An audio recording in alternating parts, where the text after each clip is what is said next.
మహాపరిశుద్ధుడు మహోన్నతుడు మహిమ కలిగిన దేవా, నిత్య నివాసులు మా ప్రియ పరలోకపు తండ్రి, మీకు వందనాలు అయ్యా. ఈ సమయంలో నీ వాక్య పాద సన్నిధికి వస్తున్నాం. ఈ వాక్యం ద్వారా నాతో మాతో అందరితో మీరు మాట్లాడమని, వీళ్ళందరినీ అభిషేకించమని తండ్రి. లూదియా హృదయం తెరబడినట్లుగా మా అందరి హృదయాలు, యూట్యూబ్ ద్వారా వీక్షిస్తున్న వారి హృదయాలు తెరవబడడానికి సహాయం చేయమని, ఈ వాక్కును బట్టి అయ్యా మమ్మల్ని బలపరచమని, బాగు చేయమని అయ్యా. మా పాదములు నీ బండపై అయ్యా మా పాదములు స్థిరపరచమని యేసయ్య నామములో అడిగి వేడుకొంచున్నాము తండ్రి, ఆమేన్. అందరికీ వందనాలండి, అందరికీ వందనాలు. God bless you all. అందరూ బాగున్నారా? మరి వారం రోజులు ప్రయాణాల వల్ల, వాక్య పరిచర్యకు వెళ్ళటం వల్ల మరి ఎవరికి కూడా నేను సన్నిహితంగా ఉండలేకపోతున్నాను. మరలా రేపు కూడా మరొక ప్రాంతానికి వెళ్ళాలి. ప్రార్థన చేయండి అనుదిన ప్రయాణాల కొరకు. మరి ఏమంటా, మరి ఈ బస్సు ఇన్సిడెంట్ జరిగిందో ఈ 2 దినాల నుంచి బస్సులోనే నేను ప్రయాణం చేస్తున్నానేమో, చాలా టెన్షన్గా అనుక్షణం ప్రార్థనాపూర్వకంగా ప్రయాణాన్ని కొనసాగిస్తున్నటువంటి పరిస్థితి. దేవుని స్తోత్రం చెప్పండి గట్టిగా, హల్లెలూయా. దయచేసి మరి వాక్యంలోనికి వెళ్లే ముందు మరి చిన్న ప్రకటనలు ఇవ్వాలని నేను ఆశపడుతున్నాను. ప్రకటన అనుకోండి, హెచ్చరిక అనుకోండి. క్రైస్తవులుగా మనందరము కూడా మానక ప్రతి ఆదివారం దేవుని మందిరానికి రావటం మన యొక్క లక్షణం. చెప్పండి, మానక ప్రతి ఆదివారం దేవుని మందిరానికి రావటం మన లక్షణం, మన యొక్క బాధ్యత, మన యొక్క ధర్మం. కొంతమంది బ్రతుకుదేరు కోసం భార్య బిడ్డల్ని స్వస్థలలో విడిచిపెట్టి కొన్ని దేశాలు వెళ్తూ ఉంటారు. ఆ స్థితికి నేను అనుకూలిస్తానేమో, కానీ ఆ పరిస్థితికి మాత్రం నేను అనుకూలించను. ఎందుకంటే వాక్యం చెప్తుంది, భార్యాభర్తలు ఇద్దరు ఏక శరీరంగా ఉండాలి, వారు ఎప్పుడు ఒకటిగానే ఉండాలి. కొంతమంది తప్పదు కదండి, మరి ఉద్యోగాల రీత్యా దూరంగా ఉంటారు కదండి. నేను అంటాను, అలాంటి సందర్భాల్లోనే అపవాదికి అవకాశాలు ఇచ్చే పరిస్థితులు ఉంటాయి. నేను ఎందుకు ఈ విషయం జ్ఞాపకం చేశానంటే, సోమవారం నుంచి శనివారం వరకు మీరు కంప్యూటర్ దగ్గర కూర్చోండి, కూలి పనికే వెళ్ళండి, వ్యాపారానికి వెళ్ళండి, ఎక్స్ట్రా మరొకటి. వారానికి ఒక్కరోజైనా కుటుంబంతో గడపాలి, 1. 2, వారానికి ఒకరోజు కుటుంబంతో దేవుని సన్నిధిలో దేవునితో గడపాలి. అప్పుడు మిగిలిన 6 రోజులు కూడా మనం దీవెనకరంగా, ఆశీర్వాదకరంగా మనం ముందుకుని వెళ్తాం. భార్యాభర్తల మధ్యలో గొడవలు రావు, కుటుంబాల్లో వ్యతిరేకమైన పరిస్థితులు రావు. ఎందుకంటే మన హృదయంలో దేవుని వాక్యం ఉంటుంది కాబట్టి, దేవుని వాక్యం వల్ల మనకి భయం అనేది ఉంటుంది కాబట్టి. భక్తుడు దావీదు గారు అన్నారు, నా హృదయంలో నీ వాక్యం ఉంటే నేను పాపం చేయను. చాలామంది భార్యాభర్తలు ఈ రోజున పాపం చేయడానికి కారణం ఏంటి తెలుసా? మందిరానికి రారు, వాక్యాన్ని వినరు, వాక్యానుసారంగా జీవించరు. కాబట్టి హృదయపూర్వకంగా చెప్తున్నాను ఈ మాట. స్టీవెన్ సార్ గారు కూడా చాలా మంచి పాట రాశారు. ఓ పల్లవి పాడుకుందాం. దేవుని మందిరం దీవెన ప్రాంగణం, దేవుని మందిరం దీవెన ప్రాంగణం, మానక వెళ్ళడం క్రైస్తవ లక్షణం. పాడదాం, మీరే పాడాలి. నిలిచియున్నది ఆశీర్వాదము, లోనికొచ్చిన, చప్పట్లు కొట్టండి, ఇది అలవాటు చేసుకోండి మీరు. నిలిచియున్నది ఆశీర్వాదము, లోనికొచ్చిన కూడా నీ సొంతము, దేవుని మందిరం దీవెన ప్రాంగణం, దేవుని మందిరం దీవెన ప్రాంగణం. హల్లెలూయా. తండ్రి ఇస్సాకు దగ్గరికి యాకోబు ముందు వచ్చాడా, ఏశావు ముందు వచ్చాడా? ఎవరు దీవించబడ్డారు? మందిరానికి వచ్చిన వారిలో ఇంకొక జబ్బు ఉంది, ఆలస్యంగా వచ్చే జబ్బు. ఆ జబ్బు కూడా మనం పోవాలి. 10 అంటే 10 గంటలకే రావాలి. చెప్పడం నా ధర్మం, మీరు వచ్చినా రాకపోయినా. దేవుని స్తోత్రం చెప్పండి గట్టిగా. ఈరోజు ఆలస్యమైంది సార్, లేటుగా లేచారా? మరి ఎందుకు ఆలస్యం? బస్సు అందలేదా? వాటర్ ప్రాబ్లమా? ఓకే, మా ఇంటికి వచ్చే వాటర్ అయితే. దేవుని స్తోత్రం చెప్పండి గట్టిగా. కానీ ఏ పరిస్థితి అయినా వాటర్ ప్రాబ్లం ఉన్న 9ంటికి స్కూల్కి వెళ్తావుగా. మరి స్కూల్ భయం ఉన్నప్పుడు మందిరానికి భయం ఉండాలిగా, పాస్టర్ గారు భయం ఉండాలిగా. దేవుని స్తోత్రం చెప్పండి గట్టిగా. నేను అడుగుతున్న ప్రశ్నలకి సమాధానం చెప్పండి. యోసేపుని అన్నలు ఎన్ని నాణాలకు అమ్మేశారు? 20. ఎన్ని? 20. యేసుక్రీస్తు ప్రభులు వారిని ఎన్ని నాణ్యాలకు అమ్మేశారు? 30. ఏశావు తన జ్యేష్ఠత్వాన్ని ఎంతకు అమ్మేశాడు? ఒక్క పూట కూర కోసం జ్యేష్ఠత్వాన్ని అమ్మేశాడు. నేను అంటాను, యోసేపు నిన్నలు 20 వెండి నాణాలకు అమ్మేశారు. ఇస్కరియోతు యోధా యేసుప్రభుని 30 వెండి నాణాలకి అమ్మేశారు. ఏశావు ఒక పూట కూటి కోసం తన జ్యేష్ఠత్వాన్ని అమ్మేసుకున్నాడు. నేడు మనమైతే ఒక పూట కూలి కోసం దేవుని మందిరాన్ని, దేవుడిని అమ్మేస్తున్నాం. అవునంటారా కదంటారా? వాళ్ళకి మనకి పెద్ద తేడా ఏమైనా ఉందా? ఇస్కరియోతు యోధాకి మనకి పెద్ద తేడా ఏమైనా ఉందా? 30 వెండి నాణాలకి అమ్మేశాడు యేసుప్రభుని. వర్షిప్, ఆరాధించే రోజుని ఒక్క పూట కూలి కోసం మనం ఏం చేస్తున్నాం? యేసయ్యని అమ్మేస్తున్నాం. ఈ మాట అర్థమైతే, ఈ మాట మీకు గుచ్చుకుంటే, ఈ మాట మనకి దర్శనమిస్తే, వెలిగింపిస్తే, ఇకనైనా మానక మనం ఏం చేద్దాం? మందిరానికి రావా? దేవుని స్తోత్రం చెప్పండి గట్టిగా. తండ్రి పిల్లల కోసం ఎదురు చూసినట్లు ఆత్మీయ తండ్రి మీ అందరి కోసం ప్రతి వారు వీకలతో చూస్తాడండి. నేనే వీకలతో ఎదురు చూస్తానంటే పరలోకమందున్న తండ్రి కొన్ని లక్షల కోట్ల కళ్ళతో ఎదురు చూస్తూ ఉంటాడు అనమాట. నా బిడ్డ రాలేదే, తప్పిపోయాడే ఈరోజు అని. చాలా బాధ అండి. మీరు బాధపడుతూ మానేస్తున్నారు, ఆర్థిక పరిస్థితిని బట్టి మానేస్తారో నాకు తెలియదు, కానీ 6 రోజులు దేవుడు మనకి ఇచ్చాడు. 6 రోజులు మీరు కష్టపడండి, కానీ 7వ దినం ప్రభు దినం అని ప్రభు చెప్పాడు. కాబట్టి తప్పకుండా దేవుని వాక్యానుసారంగా జీవిస్తేనే మనం దీవించబడతాం. పేతురు నీ మాట చొప్పున వలవేస్తానయ్యా అని వేశాడు. విస్తారం చూసాడా లేదా? కానా విందులో పరిచారకులు ఆయన మాట చొప్పున బాణాలు నింపగా నీళ్లు ద్రాక్షారసంగా మార్చబడ్డాయి లేదా? దైవజనుడు చెప్పిన మాట చొప్పున మొదటి అప్పం సారిపతి విధవరాలు ఏలేకి ఇచ్చింది. 3.5 సంవత్సరాలు పోషించబడిందా లేదా? బైబిల్ గ్రంథంలో దీవించబడిన వాళ్ళందరూ కూడా దేవుని మాటో, దైవజనుడి మాటో వెనుట వలన దీవించబడిన వాళ్ళు. ద్వితీయోపదేశకాండం 28వ అధ్యాయంలో కూడా రాయబడింది, ఆయన మాటలు విని వాటి ప్రకారం నడుచుకున్న వారు ఎలాగున దీవించబడతారంట. దేవుని స్తోత్రం చెప్పండి గట్టిగా. మరి మన కుటుంబాల్లో, పిల్లల విషయంలో, ఉద్యోగ విషయంలో, వ్యాపార విషయంలో జయం, అభివృద్ధి, బలం పొందుకోలేకపోతున్న కారణం ఏంటంటే దేవుడు చెప్పినట్టుగా మనం చేయట్లేదు. అబ్రహాంని ఆశీర్వదించాడంటే కారణం, నీ కుమారుణ్ణి నాకు ఇచ్చే, కుమారుణ్ణి నాకు ఇచ్చే. వెనుదీశాడా?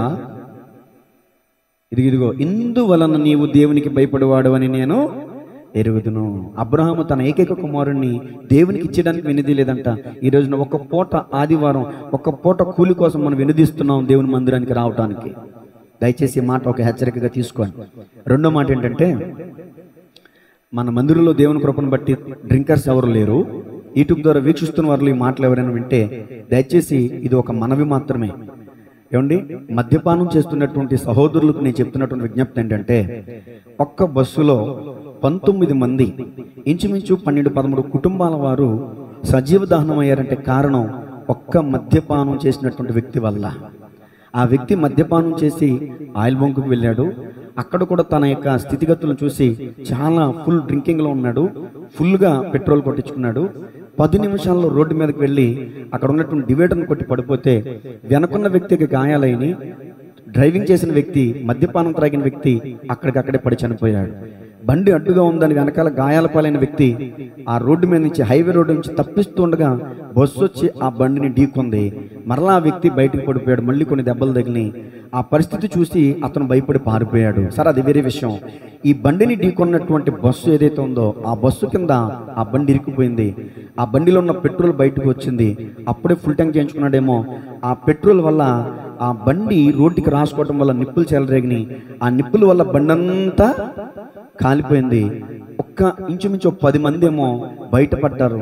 ఓ తల్లి, తండ్రి, పిల్లోడు, నలుగురు, ఒక కుటుంబం. ఒక సాఫ్ట్వేర్ ఉద్యోగి పురుషుడు, ఒక సాఫ్ట్వేర్ ఉద్యోగి స్త్రీ. ఆ తల్లిదండ్రులు కన్నీరు మున్నీరు అవుతున్నారు. మీరు వీడియోలు చూసే ఉంటారు ఈ వారం రోజులు. ఒక్క మద్యపానం చేసినటువంటి వ్యక్తి వల్ల 19 మంది చనిపోయారు. మద్యపానం ఆరోగ్యానికి హానికరం మాత్రమే కాదు, మద్యపానాసక్తి వల్ల తన కుటుంబం రోడ్డును పడ్డమే కాదు, ఇతరుల అనేకుల కుటుంబాలు బయట రోడ్డును పడ్డాయి. దయచేసి ఈ విజ్ఞప్తి దయచేసి ఆలకించండి. ఎవరైనా మద్యపాన శక్తులు ఉంటే ఎకనైనా మారుమనసు పొందండి. మీ ప్రాణాలను తీసేసి, ఎదుటి వాళ్ళ ప్రాణాలు తీసేసి, ఎదుటి వాళ్ళ జీవితాలని రోడ్డుకి ఇచ్చేసేటటువంటి మద్యం అవసరం అంటారా? దయచేసి ఓ సేవకునిగా ఆ వీడియో చూస్తుంటే హృదయం ఎంతగానో బయట నుంచి వచ్చినటువంటి ఒక వ్యక్తి కారద్దం పగలు కొడితే కొంతమంది వచ్చారంట. ఆ రాయి లోపలికి వెళ్ళిపోయింది. మళ్ళీ రాయి తీసుకుని సాహసం చేయలేకపోయాడు, బస్సు కిందకి వెళ్ళిపోయాడు. ఇంకో రాయి కోసం చూస్తుంటే ఆ తల్లి అంటుందంట, అద్దాలు కొట్టి చిన్న పాప ఉందండి ప్లీజ్ అండి అని బతిమాలుతుందంట. అతను ఎక్కెక్కేట్ చేస్తున్నాడు, వాళ్ళని నేను రక్షించలేకపోయానని. 10 మందిని రక్షించాడు ఒక అద్దం పగలు కొట్టి, కానీ ఇంకా ఏడుస్తున్నాడు ఆ దృశ్యాన్ని కళ్ళారా చూసి. ఒకసారి ఆలోచించండి, ఆ మంటల్లో కాలిపోతున్నప్పుడు, ఆ సందర్భాన్ని చూస్తున్నప్పుడు మన హృదయం ఎంత పరితపించిపోతుందో ఒకసారి ఆలోచించండి. నేను అంటాను, ఒక 40 నిమిషాలు నరకం అనిపించారు. కానీ దీనిని బట్టి ఆత్మీయంగా కూడా ఒక మాట చెప్తున్నాను, దేవుని యందు విశ్వాసం ఉంచి మనం దేవుడు చెప్పినట్టుగా మనం జీవించకపోతే నిత్య అగ్నిగుండం, నిత్య నరకంలో పడవేయబడతాం. కాబట్టి మద్యపాన శక్తులు మారు మనసు పొందడమే కాదు, క్రైస్తవులమైన మనం మారు మనసు పొందేసాం అనుకుంటున్నాం, కానీ మారు మనసుకు తగిన ఫలాలు మనలో లేవు. అందుకనే బాప్తిస్మ యోహాను అంటాడు, ఎవడు మీకు బుద్ధి చెప్పాడు? మీకు బుద్ధి చెప్పింది ఎవడు? మారు మనసుకు తగిన ఫలాలను ఫలించండి. లేని ఇప్పుడే గొడ్డలి చెట్ల వేరున నాటబడినది, ఫలింపని ప్రతి చెట్టు నరకబడి అగ్నిలో. మరి అది యుగయుగాలండి. వీళ్ళైతే 40 నిమిషాలు ఇంచుమించు ఆ కేకలు ఆర్తనాదాలు వినబడ్డాయంట. పక్కన విన్నవాళ్ళు చెప్పారు 40 నిమిషాలు. మొత్తం 50 కాదు 60 కాదు 100% బుక్ అయిపోయారంటండి. ఇక DNA టెస్టుల ద్వారా కూడా చెప్పలేమంటున్నారు డాక్టర్లు. ఒక్క మద్యపానాసక్తి వల్ల 19 మంది చనిపోయారు. దయచేసి ఎక్కడైనా మద్యపానాసక్తులు కళ్ళు తెరుచుకోండి. దయచేసి ఆ మద్యపాన విషయంలో మారు మనసు పొందండి. దయచేసి హృదయపూర్వకంగా వందనాలు తెలియజేస్తున్నాను. మూడవ మాట ఏంటంటే, నైజీరియా దేశంలో క్రైస్తవులు చంపబడుతున్నారు, చర్చిలు కూల్చివేయబడుతున్నాయి, అనేక మందిని సమాధి చేస్తున్నారు. అంతమందిని కలిపి ఎంతో మందిని, ఇంచుమించు చాలా మందిని ఒక పెద్ద గొయ్యి తీసి దాంట్లోనే సమాధి చేశారు. అయినా కూడా వాళ్ళు విశ్వాసం విడిచిపెట్టట్లా. సేవకులు చనిపోతున్నా, విశ్వాసులు చనిపోతున్నా, మందిరాలు కూల్చబడుతున్నా, వాళ్ళలో విశ్వాసం రగులుతుందే తప్ప, భక్తి పెరుగుతుందే తప్ప ఎంత మాత్రం తగ్గిపోవట్లా. గట్టిగా చప్పట్లు కొడుతూ దేవుని మహిమ పడదాం. నైజీరియా దేశం కోసం ప్రార్థన చేద్దాం. అలాగే మన భారతదేశం గురించి కూడా ప్రార్థన చేద్దాం. చాపగంద నీరుల మతోన్మాద శక్తుల వల్ల ఎంతో మంది ఏర్పరచబడిన వారు కూడా వెనుదిరిగి వెళ్ళిపోతున్నారు. అనేకమైన కళ్ళబులి మాటల చేత అనేక మంది తప్పిపోతున్నారు, త్రోవ తప్పిపోతున్నారు. విశ్వాసులే, సేవకులే వెనుదిరిగిపోతున్నారు, సేవకులే తప్పిపోతున్నారు. కొన్ని దుర్బోధల వల్ల సేవకులు కూడా తప్పిపోతున్నారు. మతోన్మాద శక్తుల వల్ల మాత్రమే కాదు, ఏమండి, కొంతమంది సేవకులు చేసే దుర్బోధల వల్ల కూడా కొంతమంది సేవకులు కదిలించబడుతున్నారు. కాబట్టి అంత్య దినాల్లో మనం ఉన్నాం. ఆయన రాకడ ఎప్పుడు వస్తుందో మనకు తెలియదు. ఒకవేళ ఆలస్యం అవ్వచ్చేమో, మన పోకడెప్పుడు మనకి తెలియదు. నేను అంటాను, ఆయన రాకడెప్పుడు, మన పోకడెప్పుడు మనకు తెలియదు. కాబట్టి మనం అనుదినం మారు మనసు పొందుతూ, అనుదినం నూతనపరచబడుతూ, అనుదినము దేవునిలో నాటబడుతూ, ఫలిస్తూ మనం వెళితే, ఎప్పుడు దేవుడు మనం పిలిస్తే అప్పుడు మనం ఆయన దగ్గరికి వెళ్ళిపోయేలా ఉండాలి. కానీ నిత్య నరకంలో పడవేయబడే విధంగా మనం ఉండకూడదు. సరే, మరి ఇంతటితో నా యొక్క హెచ్చరికలు ముగిస్తున్నాను. ఇప్పుడు దేవుని యొక్క వాక్యంలోనికి మనం వెళ్దాం. 11:15 అయింది. 12 గంటలకి ముగిస్తాను. 45 నిమిషాలే వాక్యం మాట్లాడతాను. చూడండి, మత్తయి సువార్త 10వ అధ్యాయం 3వ వచనం. ఈరోజు మన వాక్య ధ్యానాంశం. కొన్ని వారాలుగా అపోస్తుల చరిత్ర, కార్యాలు కాదండి, అపోస్తుల చరిత్ర మాత్రమే నేను చెప్తున్నా. అపోస్తులు అనగా యేసుక్రీస్తు ప్రభుల యొక్క 12 మంది శిష్యులు అపోస్తులుగా పిలువబడ్డారు. వీళ్ళు ఏ స్థితిలో పిలువబడ్డారు? యేసు ప్రభుల వారి దగ్గరికి వచ్చినప్పుడు వీళ్ళ ప్రవర్తన ఏంటి? యేసు ప్రభుల వారిని వెంబడించిన తర్వాత వీళ్ళు ఎలా మార్పు చెందారు? మరి మాటలు వింటున్నటువంటి మన యొక్క స్వభావాలు ఎలా ఉన్నాయి? మరి యేసు ప్రభుని వెంబడిస్తున్నా, అనుసరిస్తున్న మనం మార్పు చెందామా లేదా అదే స్థితిలో ఉన్నామా? ఇలాంటి పరిశీలన చేసుకుంటూ దేవుని యొక్క వాక్యాన్ని శ్రద్ధగా విందాం. దేవుని యొక్క వాక్యాన్ని అద్దంతో పోల్చారు. అద్దం ముందు మనం నిలబడినప్పుడు మన ముఖాన్ని మనం ఎలా సరి చూసుకుంటామో, అలాగే వాక్యాన్ని వినేటప్పుడు మన అంతరంగాన్ని మనం సరి చేసుకోవలసినటువంటి వారమై ఉన్నాం. దేవునికి స్తోత్రం చెప్పండి గట్టిగా. ఒకసారి చప్పట్లు కొట్టండి అందరూ కూడా. ఉద్యోగంగా యాక్టివ్ రావాలి మీ అందరిలో కూడా. చదవండి, మత్తయి సువార్త 10వ అధ్యాయం 3వ వచనం.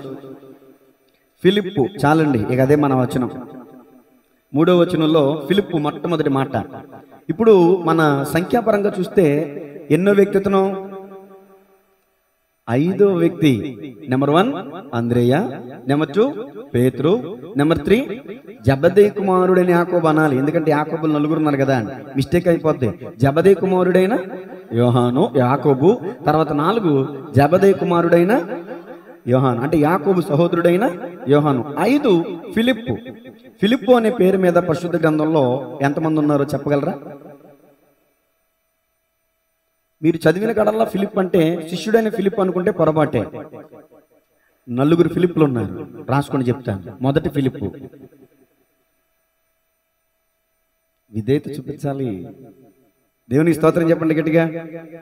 పెన్ను పుస్తకం అందరూ తెచ్చుకోవాలి, రాసుకునే విధంగా ఉండాలి. ఫిలిప్పు, మొదటి ఫిలిప్పు అంటే మొదటి వ్యక్తి మహాహేరోదు కుమారుడు. రాసుకోండి, మహాహేరోదు. హేరోదు కాదు, మహాహేరోదు.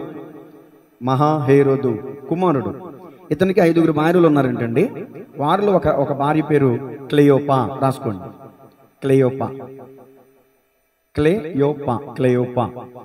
మొదటిగా చెప్పిన ఈ ఫిలిప్కి తల్లి ఆమె, మహాహేరోదు తండ్రి. రెండవ ఫిలిప్పు, ఇతను కూడా మహాహేరోదు కుమారుడే, కానీ తల్లి వేరు. ఇతని తండ్రి పేరు కూడా మహాహేరోదే, రాసుకోండి. కానీ ఇతని తల్లి మేరియాము. మహాహేరోదికి క్లెయోపాకి జన్మించిన ఫిలిప్పు మొదటివాడు, మహాహేరోదికి మేరియాముకు జన్మించిన వాడు రెండవ వాడు. 2 ఫిలిప్పుల గురించి చెప్పాను. మొదటి ఫిలిప్పు గురించి రెఫరెన్స్ రాసుకోండి, లూకా సువార్త 3వ అధ్యాయం 1వ వచనం. మొదటి ఫిలిప్పుకి లూకా సువార్త 3వ అధ్యాయం 1వ వచనం. రెండవ వ్యక్తికి రెఫరెన్స్ మత్తయి 14:3. మత్తయి 14:3. ఈ రెండవ ఫిలిప్ ఎవరు అనుకుంటున్నారు? బాప్తిస్మం యోహాను హేరోదుని గద్దించాడు కదా. ఎందుకు గద్దించాడు? హేరోదు తన తమ్ముడి భార్యని చేర్చుకున్నాడు. ఒక మాట వాడాలి, అది మనం వాడకూడదని చేర్చుకున్నాడు అన్న. ఏమండి, ఆ విషయంలో హేరోదు బాప్తిస్మం ఇచ్చిన యోహాను హేరోదుని గద్దించాడు. ఆ హేరోదు యొక్క తమ్ముడే ఈ ఫిలిప్పు. ఓకేనండి, హేరోదికి తమ్ముడు, మహాహేరోదికి కొడుకు. సరే, మూడవ వ్యక్తి సువార్తికుడైన ఫిలిప్పు. రాసుకోండి, సువార్తికుడైన ఫిలిప్పు. రెఫరెన్స్ అపోస్తుల కార్యాలు 6వ అధ్యాయం 5వ వచనం. ఇది ఏ సందర్భం అంటేనండి, మీటింగ్ జరుగుతుందండి, ఆఖరిలో పలారం పంచి పెడుతున్నారు. పలారం పంచి పెట్టే కాడ గొడవలు వచ్చినాయి అంట. ఏమొచ్చినాయండి చెప్పండి, నాకు అలా సమాధానం చెప్పండి. ఇప్పుడు నేను అంటాను, దైవజనుడు ఎవరినైతే ఏర్పాటు చేస్తున్నారో వాళ్ళ మాట మీరు వినాలి. ఎవరి మాట వినాలి? మనకు కూడా చిన్న మిస్టేక్ జరిగింది. చక్కగా అమ్మాజీ గారు చెప్పారు ముందు 3 ఏడదామని, కానీ పలారం రెడీ చేసిన వాళ్ళు అన్నారు 4 పెట్టినారు. మరి వాళ్ళ మాట వినాలి కదా, 4 పెట్టారు. చివరిలో ఇబ్బంది పడ్డాం. ఇలాంటి ఇబ్బందులు వస్తున్నాయంట. అప్పుడు అక్కడ ఉన్న సేవకులు అన్నారు, మేము వాక్యం చెప్పడం మానేసి పలారం పంచి పెట్టడం యుక్తము కాదు. అందుకని జ్ఞానముతోనూ ఆత్మతోనూ నిండుకొనినటువంటి కొందరిని ఏర్పాటు చేసుకుందామని ప్రార్థనా పూర్వకంగా ఉండి కొంతమందిని ఏర్పాటు చేసుకోవడం జరిగింది. అక్కడ 6-7 ఏర్పాటు చేయబడ్డారండి. వాళ్ళందరి మీద చేతులుంచి ప్రార్థన చేసి అభిషేకించి ఇక ఫలారం అనగానే 7 వేసుకోవాలి. పేరు కూడా చెప్పక్కర్లా, ఫలారం పంచిపెట్టుకు రండి పరిచారకులు అనగానే 7 వచ్చేయాలి. ఈ 7లో ఒకడు ఫిలిప్పు. దేవుని స్తోత్రం చెప్పండి గట్టిగా. స్వార్థికుడైన ఫిలిప్పు జ్ఞానముతో ఆత్మతో నింపబడిన వాడు. ఏదైనా ఎవరైనా పలారం తీసుకొచ్చినప్పుడు ఏమండి చైతు కూడా నేను పెడతానని వచ్చాడు అనుకోండి, కుదరదు. మందిరంలో ఒక ఏర్పాటు చేశాం కదా, వాళ్ళే పెట్టాలి. ఫలారం తీసుకొచ్చిన వాళ్ళు కూడా చెప్పకూడదు అక్కడ, వాళ్ళ ఇష్టమే. మీరు తీసుకొచ్చిన తర్వాత మందిరంలోకి మీ మీ మీ అధికారం అయిపోయింది. అక్కడ ఫలారం పంచిపెట్టే వాళ్ళ అధికారం. ఏమండి, ఒకవేళ అమ్మాజీ గారు వాళ్ళు చెప్పినా వాళ్ళ మాట మీరు వినకండి, నా మాట మీరు వినండి. మీకు ఎంతమంది లెక్క తెలిసిపోద్ది. ఎంత పెడితే, 1 గట్టి పెడితే, 2 గట్టలు పెడితే, 3 ఎడితే, 4 ఎడితే సరిపోతుందా లేదా అని ఆమెకు తెలుసు. ఆమె చూసుకుంటారు ఇక పని. దేవుని స్తోత్రం చెప్పండి గట్టిగా చెప్పండి. అది అందుకని ఇలాంటి గొడవలు రాకుండా ఉండటం కోసమే ఇప్పుడు నేను వాక్యం చెప్పి మళ్ళీ నేనే వచ్చి పలారం పంచి పెట్టాను అనుకోండి, ఎలా ఉంటుంది? బాగుంటుందా? అందుకని పలహారం పంచి పెట్టడానికి కొంతమందిని ఏర్పాటు చేసుకున్నారు. ఇతను రానున్న దినాల్లో, తర్వాత దినాల్లో సువార్థికుడిగా కూడా, మొదట పరిచారకుడే, తర్వాత సువార్థికుడు అయ్యాడంట. దేవుని స్తోత్రం చెప్పండి గట్టిగా. మందిరంలోనికి వస్తున్న విశ్వాసులు ఈ స్టెప్పుల్లోకి రావాలి. మొదట పరిచర్య చేయాలి, తర్వాత సువార్తల్లోకి కూడా అలాంటి ఎక్స్పీరియన్స్ మీలోనికి రావాలి. తర్వాత 4వ ఫిలిప్పు, ఈ రోజు మనం ధ్యానం చేయబోతున్నటువంటి యేసుక్రీస్తు ప్రభుల వారి శిష్యుడైన ఫిలిప్పు. రాసుకోండి, యేసు ప్రభు యొక్క శిష్యుడైన ఫిలిప్పు. రెఫరెన్స్ ఆల్రెడీ చదివాను, మత్తయి సువార్త 10వ అధ్యాయం 3వ వచనం. ఇతను ఏ దేశానికి చెందినవాడు? రాసుకొని చెప్తాను. పాలస్తీనా దేశంలోని గలిలయ రాష్ట్రానికి చెందినవాడు. పాలస్తీనా దేశంలోని గలిలయ రాష్ట్రానికి చెందినవాడు. బెత్సైదా పట్టణస్థుడు. ఇతడు కూడా పేతురు, ఏమండి, అంద్రెయ వారి పట్టణస్థుడు. ఇతను కూడా.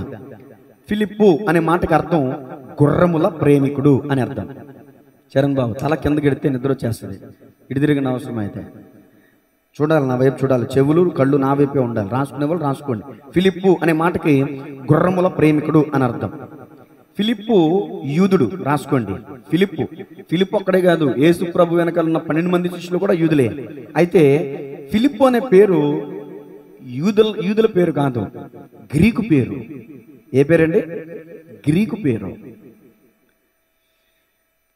ఫిలిప్పు ఎలాంటి వ్యక్తిత్వం కలిగిన వాడు అంటే, ఫిలిప్పు రానయ్యున్న మెస్సీను కనుగొట్టులో ఆసక్తి కలిగిన వాడు. రానయ్యున్న మెస్సీను కనుగొనట్లో ఆసక్తి కలిగిన వాడు, ధర్మశాస్త్రమును పరిశీలించేవాడుగా కనబడుతున్నాడు.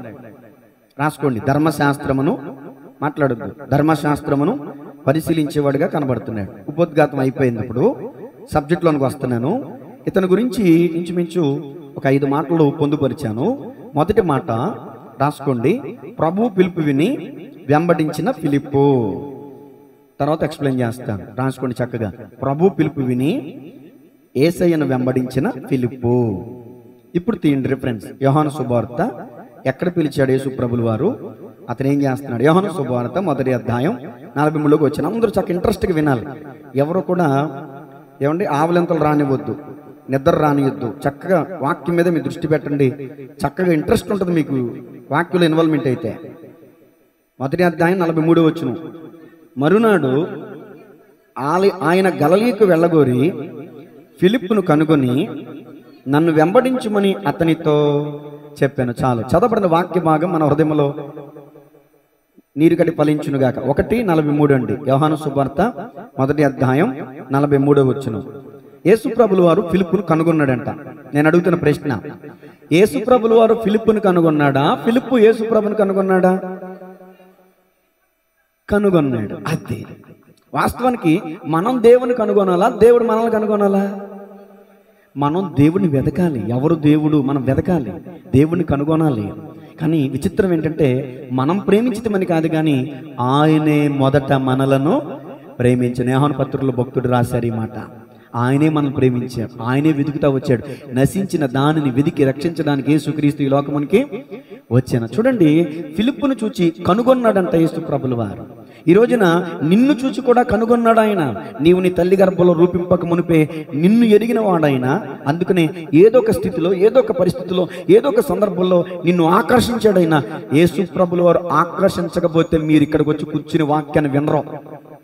యేసు ప్రభుల వారు అన్నారు, నా తండ్రి చేత ఆకర్షించబడిన వారు నా యొద్దకు. ఇప్పుడు మీ అందరూ ఇక్కడికి వచ్చి కూర్చున్నారంటే మీరు ఆకర్షించబడిన వారు. దేవుని స్తోత్రం చెప్పండి. అదే ఇప్పుడు యేసు ప్రభుల వారి యొక్క చిత్తం ఏంటంటే, ఫిలిప్పునే కాదు మనల్ని కూడా పిలుస్తున్నాడు. ఎక్కడుందండి ఈ మాట? మత్తయి సువార్త 11:28. ప్రయాసపడి భారం మోసుకొనుచున్న సమస్త జనులారా నా యొద్దకు రండి, నేను మీకు విశ్రాంతిని. ఈ సమస్త జనులు మనం ఉన్నామా లేదా? మన పేరు కూడా ఉంది, మన పేరు కూడా ఉంది. భారము చేత అలసియున్న సమస్త జనులారా నా యొద్దకు రండి, విశ్రాంతినిస్తాను. నా యొద్దకు రండి, విశ్రాంతినిస్తాను. కుష్టి రోగి ఒకడొచ్చాడు, యేసును వేడుకున్నాడు. చప్పట్లో. కుష్టి రోగి ఒకడొచ్చాడు, యేసును వేడుకున్నాడు. ప్రభువా నీకు ఇష్టం అయితే బాగు చెయ్యగలవన్నాడు. అది భారము చేత అలసియున్న సమస్త జనులారా నా యొద్దకు రండి, విశ్రాంతినిస్తాను. నా యొద్దకు రండి, విశ్రాంతినిస్తాను. ఎందుకు పిలుస్తున్నాడు తెలుసా మనల్ని? తెలుసా తెలీదా? గిఫ్ట్ చెప్పాలి. యేసు ప్రభు ఎందుకు పిలుస్తున్నాడు మనల్ని? మత్తయి సువార్త 18:14 చదవడం తెలుస్తుంది. తీయండి బైబిల్, తీయండి. మత్తయి సువార్త నిన్నెందుకు పిలుస్తున్నాడు దేవుడు? అలాగునని ఈ చిన్నవారిలో ఒక్కడైనను నశించుట పరలోకమందున్న తండ్రి చిత్తము కాదు. ఇప్పుడు చెప్పండి, ఎందుకు పిలుస్తున్నాడు మనల్ని? అది మనం పాపంలో శాపంలో ఉండి నశించిపోవట ఆయనకు కుష్ఠరోగం శరీరాన్నే తినేస్తుంది. పాపమని కుష్టు ఆత్మను హరించేస్తుంది. పాపం అనే కుష్టు నరకానికి తీసుకుని వెళ్తుంది. శరీర సంబంధమైన రోగం ఉన్న పర్లా, ఏమండి, రోగి బీదవాడని లాజరు చనిపోయాడు, పరలోకానికి వెళ్ళాడు లేదా? వెళ్ళాడు. అతను రక్షించబడ్డాడు. కొంచెంలో కూడా విశ్వాసం, దేవునికి కృతజ్ఞతాస్తుతులు చెల్లించి ప్రభుని మహింపరిచి తినేవాడు. బేదవాడని లాజరు రోగిష్టివాడు, బేదవాడు చనిపోయాడు, పరలోకానికి వెళ్ళాడు. ధనవంతుడు చనిపోయాడు, నరకానికి వెళ్ళాడు. అతను కూడా విశ్వాసే. దేవునికి వాక్యం చెప్తుంది, ఈ చిన్నవారు, ఇదిగో ఈ చిన్నవారు, మీ అందరూ దేవునికి చిన్నవారే. ఇప్పటికీ మా అమ్మ నన్ను పిల్లవడా అని పిలుస్తుంది. నాకు 2 పిల్లలు, అయినా ఒకటి మా అమ్మ ఏమని పిలుస్తుంది అంటే, మనం అందరూ ఇప్పుడు దేవునికి ఏమై ఉన్నాం? పిల్లలమైన. ఈ చిన్నవారిలో ఒక్కరైన నువ్వు నశించిపోట పరలోకముందున్న తండ్రి చిత్తము, నీవు రక్షించబడటం దేవుని చిత్తం. నిన్ను దేవుడు ఎందుకు పిలుస్తున్నాడంటే నువ్వు రక్షించబడాలని పిలుస్తున్నాడు. ఏంటంటే రక్షణ? మనం పాపంలో పుట్టాం, పాపంలో పెరిగాం, చుట్టూ పాపం, అనేక ఆలోచనలు, తలంపుల ద్వారా మనం పాడైపోతున్నాం. వాటిన్నిటి నుంచి మనల్ని విడిపించడానికి యేసు ప్రభులు వారు పిలుస్తున్నారు. చూడండి, ఈ మాట ఎక్కడ ఉంది? పేతురు గారు రాసిన మొదటి పత్రిక 2వ అధ్యాయం. ఫిలిప్పునే కాదు, నిన్ను కూడా పిలుస్తున్నాడు. నిన్ను కూడా కనుగొన్నాడు ఆయన. నిన్ను కనుగొని నిన్ను పిలుస్తున్నాడు. ఫిలిప్పు నన్ను వెంబడించు అన్నట్టు, అమ్మాయి నన్ను వెంబడించు అని దేవుడు నీతో పిలుస్తున్నాడు. మొదటి పేతురు 2:9. అయితే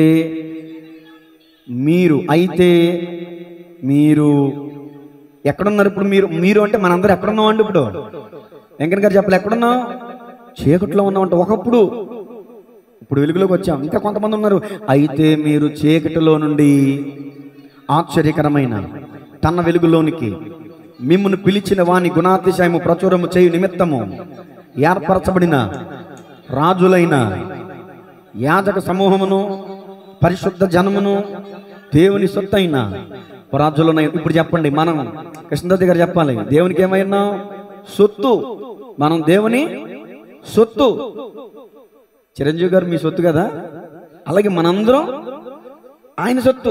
ఆయన అంటాడు, మిమ్మల్ని ఎందుకు పిలిచాను తెలుసా? చీకట్లో నుంచి ఆశ్చర్యకరమైన తన వెలుగులోనికి పిలిచాడంట. ఎందుకు చెప్పనా? మనల్ని పిలిచిన వాని గుణాతిశయములను మనం ఏం చేయాలంట? మరి చేస్తున్నారా? వారానికి ఒక్కళ్ళకన్నా, రోజుకి ఒక్కళ్ళకన్నా, 2 రోజులకు 3 రోజులు. పోనీ మీరు బిజీ షెడ్యూల్ అండి, మీరు బిజీ షెడ్యూల్, మీ పని అయిపోయింది, వ్యాపారం అయిపోయింది, ఉద్యోగం అయిపోయింది, ఇంట్లో ఖాళీ కూర్చున్నారు, ఫోన్లు ఉన్నాయి, ఫోన్ తీసి నెట్ ఆన్ చేసి ఆ ఫోన్లో వీడియోలు చూసుకోకపోతే, మీ బంధువుల్లో బాధలో ఉన్న వాళ్ళకి ఒకరికి ఫోన్ చేసి, బాధలో ఉన్నావా? కాసేపు కొంచెం వాక్యం చదువు. ఎప్పుడన్నా టీవీ చూస్తావు కదా, కాసేపు దేవుని వాక్యం చూడు, నీకు నెమ్మది కలుగుద్ది. నేను కష్టంలో ఉన్నప్పుడు దేవుని వాక్యం నేను ఆదరించింది. వాక్యం చెప్తుంది, నీ వాక్యమే నన్ను, ఇదే నా బాధలలో.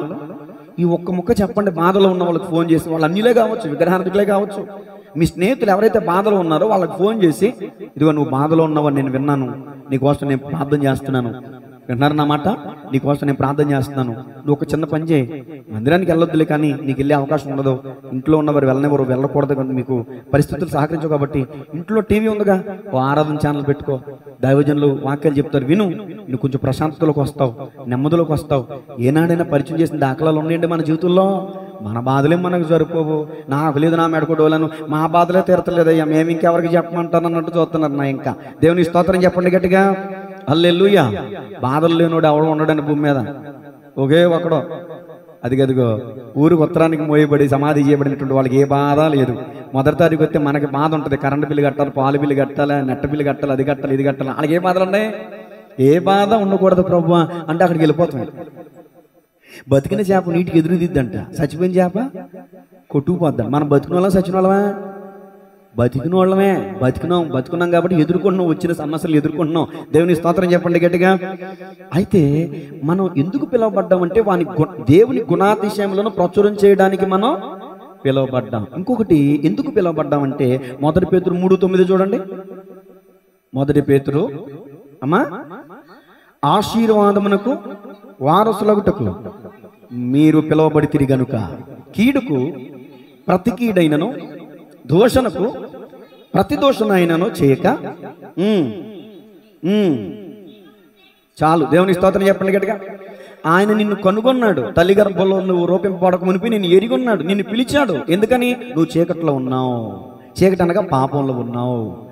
ఆజ్ఞాతిక్రమమే పాపం వల్ల వచ్చే జీతం రెండవ మరణం, అగ్నిగుండంలో పడవేయబడతావు. చీకట్లో నుంచి, పాపంలోంచి దేవుడు నిన్ను పిలుస్తున్నాడు. అది మద్యపానమా, వ్యభిచారమా, దొంగతనమా, విగ్రహారాధన, ఇంకొకట దేవుని వాక్యం చెప్తుంది. ఏది చేయకూడదని ప్రభు చెప్పాడో అది చేస్తే అది పాపం. ఈ మాటలు వింటున్న వారిలో ఏ పాపం కలిగి ఉన్నారో నాకు తెలియదు, కానీ దేవుడు ఇప్పుడు నిన్ను పిలుస్తున్నాడు, ఆ పాపాన్ని విడిచిపెట్టి వచ్చాయి. రమ్మాను చున్నాడు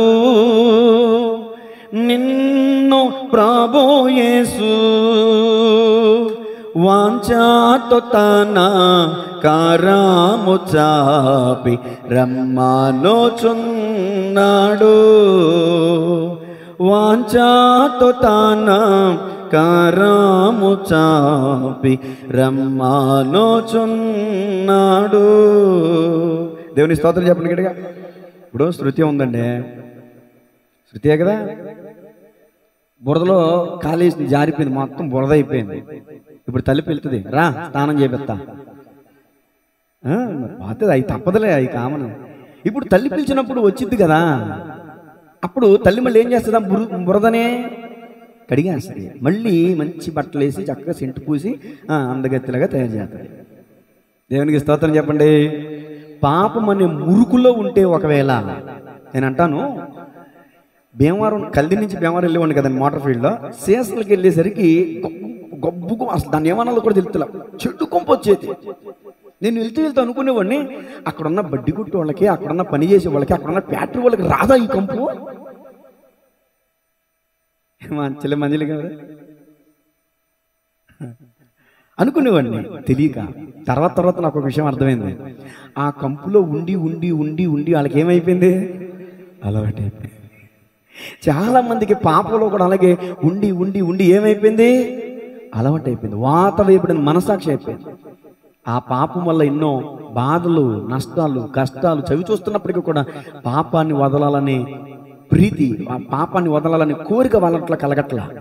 యేసుప్రభు అడిగారు, నీకు ఇష్టమేనా నేను శుద్ధి చేయటం అని అడిగారు. ఇప్పుడు మనలో కూడా ప్రభు అడుగుతున్నాడు, నీకు ఇష్టమేనా పాపం నుంచి రావాలని, నీకు పాపం నుంచి విడుదల పొందాలని ఆ ఆశ నీలో ఉంటే చాలు, నా యేసే విడిపించేస్తాడు. ఎటుగా ఉండాలి. దేవునికి మహిమ కలుగును గాక. సరే, మొదటి మాట అయిపోయింది. మొదటి మాట చెప్పండి.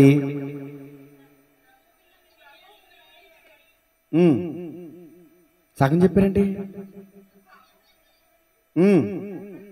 ఎవరిని వెంబడించారు? చెప్పారు కాబట్టి బతికిపోయారు. రెండో మాటలకు వచ్చేయండి ఇప్పుడు. రెండో మాట యోహాను సువార్త 1వ అధ్యాయం 45వ వచనం.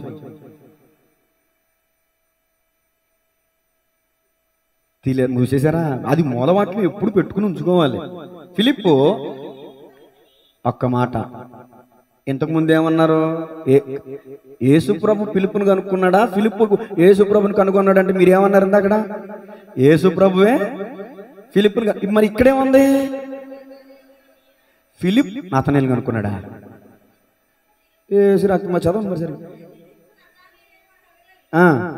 సారీ అండి, మీరు చెప్పింది కరెక్ట్. కంటిన్యూ చేయండి అమ్మా. ధర్మశాస్త్రంలో అది ఆపేండి, ఫిలిప్పు ఆపేండి. ఫిలిప్పు నతనయేలుని కనుగొని ధర్మశాస్త్రంలో మోషేయు ప్రవక్తలను ఎవరిని గూర్చి వ్రాసిరో, ఇప్పుడు ఫిలిప్ ఏమన్నాడు చెప్పండి? ఆయనను ఇంతకు చదవమన్నాను నేను అడిగింది చెప్పండి. ఇంతకు ముందు యేసు ప్రభు ఫిలిప్పుని కనుగొన్నాడు, ఇప్పుడు ఫిలిప్పు నతనయేలుని కనుగొని నతనయేలుతో అన్నాడు తన ఫ్రెండ్తో, నతనయేలు మోషేయు ధర్మశాస్త్రము ఎవరి గురించి రాసినో ఆయనను మేము ఇంతకుముందు ప్రభు కనుగొన్నాడు, ఇప్పుడు ఫిలిప్పు ప్రభును కనుగొన్నాను అని చెప్తున్నాడు. ఇది మీకు అర్థం కావాలంటే కొంచెం కీర్తి పేరును వాడుకోవాల్సి వస్తుంది. ఏం డాక్టర్ గారు ఈ పేరు చెప్పుకోనా?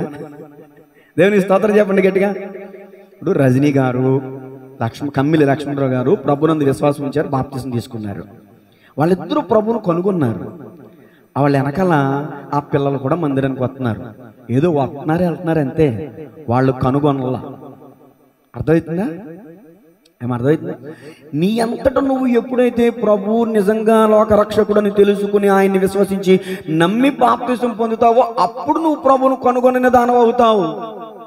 పేరు పెట్టి ఆమెకు చెప్పాను అనుకోవద్దు, అందరికీ చెప్పిన మాట ఇది.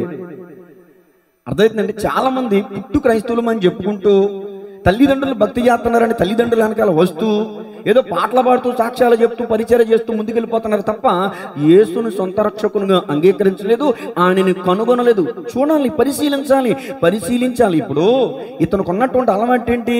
ఫిలిప్పుకున్న అలవాటు ఏంటి? నతానియేలుతో చెప్తున్నాడు, మోషేయు ధర్మశాస్త్రమును ఎవరిని గురించి వ్రాసునో ఆయనను మేము అంటే ఇప్పుడు ఈ ఫిలిప్పుకున్న అలవాటు ఏంటి? ధర్మశాస్త్రాన్ని బాగా చదివేవాడు, పరిశీలించేవాడు, ధర్మశాస్త్రంలో చెప్పబడిన మెస్సయ్య కొరకు ఎదురు చూసేవాడు ఫిలిప్పు. ఏమండి, ఆనాటి ఇజ్రాయేలీలో ధర్మశాస్త్రాన్ని బాగా పరిశీలనగా చేసి చదివి ధ్యానించి వాటిని కోసం కనిపెట్టుకున్నట్టు మరి ఈరోజు నీకు నాకు ఒకటి ఇవ్వబడింది పుస్తకం. ఏంటిది? బైబిల్. మరి బైబిల్ని నువ్వు రోజు చదువుతున్నావా? పరిశీలిస్తున్నావా? పరిశోధిస్తున్నావా? యేసుప్రభుల వారు నిజమైన దేవుడేనా అని నువ్వేనాడైనా ఆలోచించావా? విచారించావా? నా తల్లి చెప్పింది, నా తండ్రి చెప్పాడు, అందుకే నేను నమ్మాను అనుకుంటే నువ్వు యేసుప్రభును కనుగొన్న స్థితిలో నీకు రాలేవు, నువ్వు దేవుని రాజ్యానికి వెళ్ళలేవు. నీ ఆత్మకు నీవే ఉత్తరవాది. నీ తల్లిదండ్రులు రక్షణ పొందుకుని నీవు రక్షింపబడకపోతే నువ్వు నరకానికి వెళ్ళిపోతావు. అదేంటయ్యా, మా అమ్మనాన్నతో నేను మందిరానికి వచ్చాను కదా, సండే స్కూల్లో పాల్గొన్నాను కదా, పాటలు పాడాను కదా, నేను కూడా ఆరాధనలో పాల్గొన్నాను కదా, కానుకలు ఇచ్చాను కదా, సమయాన్ని కేటాయించాను కదంటే కుదరదు. నీ వ్యక్తిగతంగా నీవు యేసు ప్రభువుని కనుగొనే స్థితిలోనికి నువ్వు రావాలి. దేవుని స్తోత్రం చెప్పండి గట్టిగా. మునులు ఎందరో వెదికారంటండి ఆయన్ని. ఉప్పు కప్పురం ఒకటిగా ఉన్న రుచుల జాడలు వేరన్నా. చెప్పండి, ఉప్పు కప్పురం ఒకటిగా ఉన్న రుచుల జాడలు. ఉప్పు కప్పు అంటే దాని అర్థం ఏంటి? ఒకలాగానే ఉంటాయంట, కానీ రుచులు ఉప్పు కప్పురం ఒకటిగా ఉన్న రుచుల జాడలు వేరన్న. దైవములనబడు వారెవరున్న అసలు దేవుడొకడేనన్న. పురుషులలో పుణ్య పురుషుడు ఎవరు? యోగుల మదిలో మెదిలిన దేవుడు ఎవరు? పుణ్యదాన బలియాగమై తిరిగి లేచిన యేసుడే. ఆలోచించరదేలా, మీరాలోచించరదేలా. ఏమని? అసలు దేవుడు ఎవరనుచు ఆలోచించరదేలా, ఆది దేవుడు ఎవరనుచు అన్వేషించరదేలా, ఆలోచించరదేలా, మీరాలోచించరదేలా. దేవునికి స్తోత్రం చెప్పండి గట్టిగా. ఇప్పుడు గీప్తి ఏం చేయాలి? వెదకాలి. చైతు ఏం చేయాలి? వెదకాలి. సంకీర్తన ఏం చేయాలి? పాస్టర్ గారు బిడ్డమైనంత మాత్రాన నువ్వు ప్రభువును కనుగొన్న స్థితిలోనికి రావు. నీ అంతటి నువ్వు వాక్యం శ్రద్ధగా నిజముగా యేసు ప్రభు గొప్ప దేవుడు అని నువ్వు ఎప్పుడైతే నమ్ముతావో అప్పుడే నువ్వు విశ్వాసివి, అప్పుడే నువ్వు ప్రభువును కనుగొందాని అవుతావు. సంకీర్తన వింటున్నావా? నీ బాల్య దినములందే నీ సృష్టికర్తను స్మరణకు తెచ్చుకున్నాము. యవన కాలమున దేవుని కాడిన మోయిట నరునికి మేలు. ఇర్మియా గ్రంథం 29:13.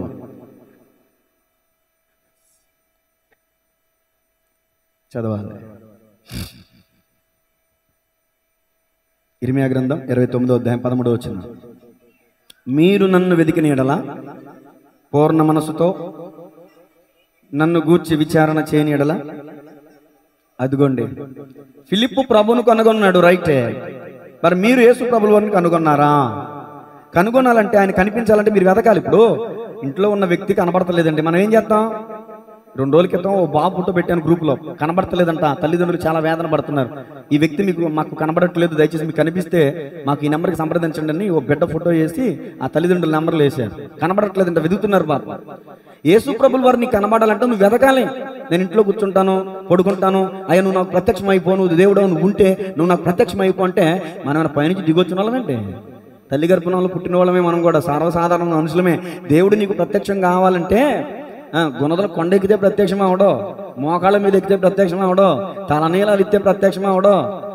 యేసును వెదకాలి. దేవుడు ఎవరో అని వెతకాలి.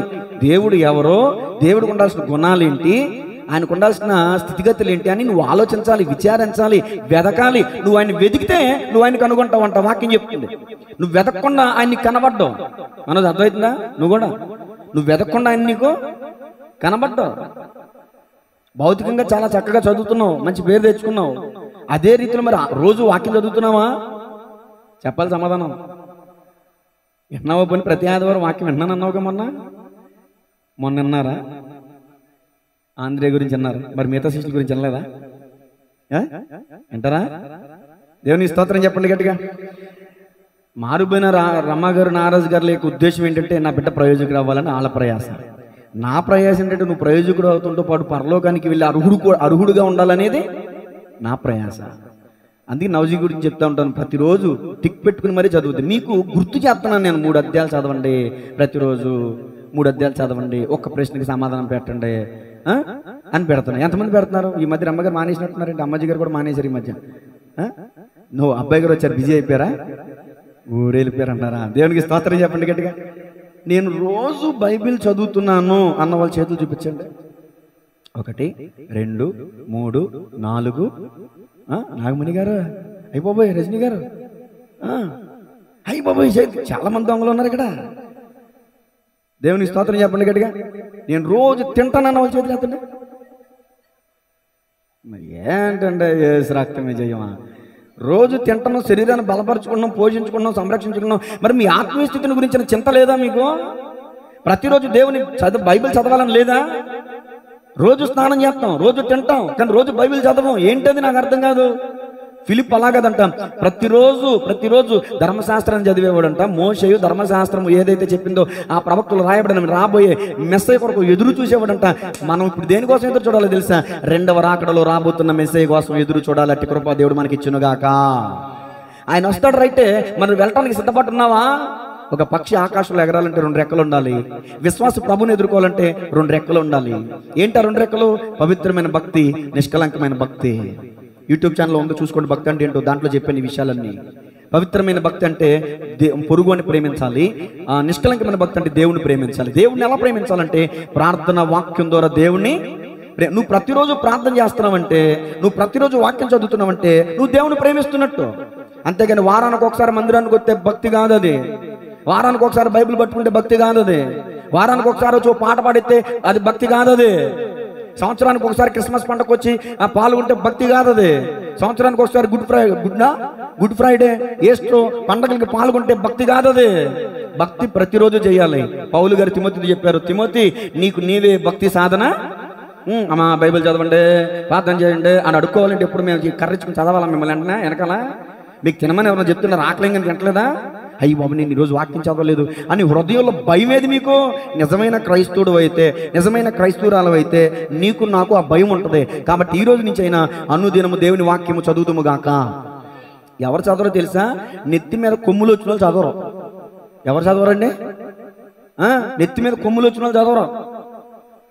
కాస్త 10th అయిపోయింది, ఇంటర్మీడియట్కి వెళ్ళారు, డిగ్రీకి వెళ్ళారు, పీజీ చేశారంటే మేము పీజీ చేసాం, మాకు బైబిల్తో పని లేదు అంటున్నారండి ఈ రోజున.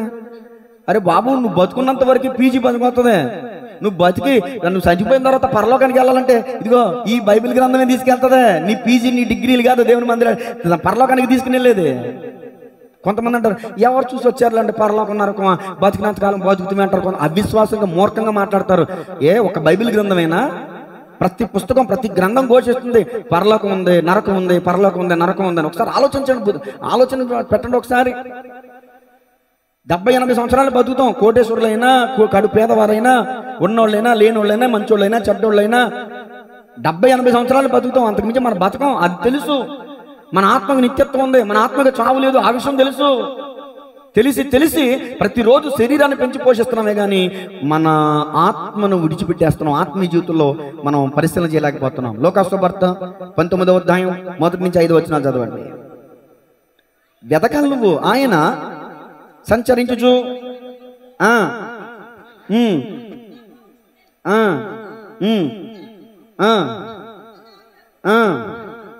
ధనవంతుడైన జక్కయ్య అను పేరు గల ఒకడు యేసు ఎవరో అని చూడగోరిను గాని పొట్టివాడైనందున జనులు గుంపు కూడి ఉండటం వలన చూడలేకపోయిను. అప్పుడు యేసు ఆ త్రోవను రానిండును గనుక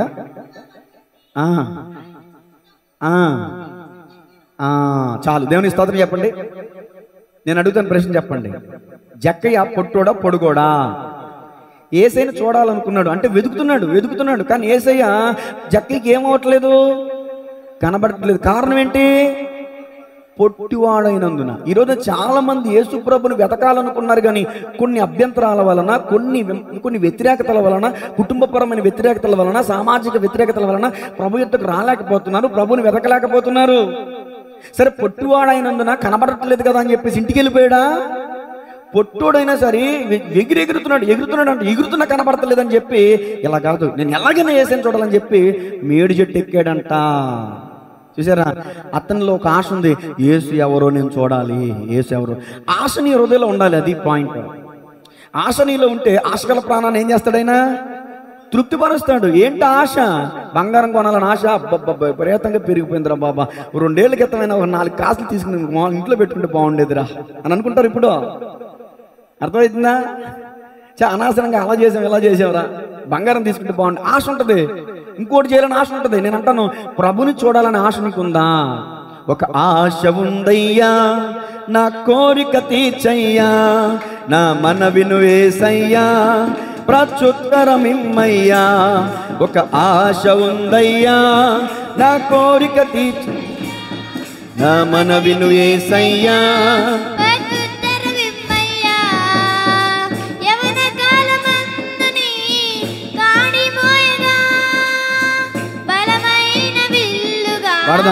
నన్ను మార్చవా, యవన కాలమందుని కాడి మోయగా, బలమైన విల్లుగా నన్ను మార్చవా. ఒక ఆశ ఉందయ్యా, నా కోరిక తీర్చయ్యా, నా మనవిను యేసయ్యా, ప్రత్యుత్తరమిమ్మయ్యా.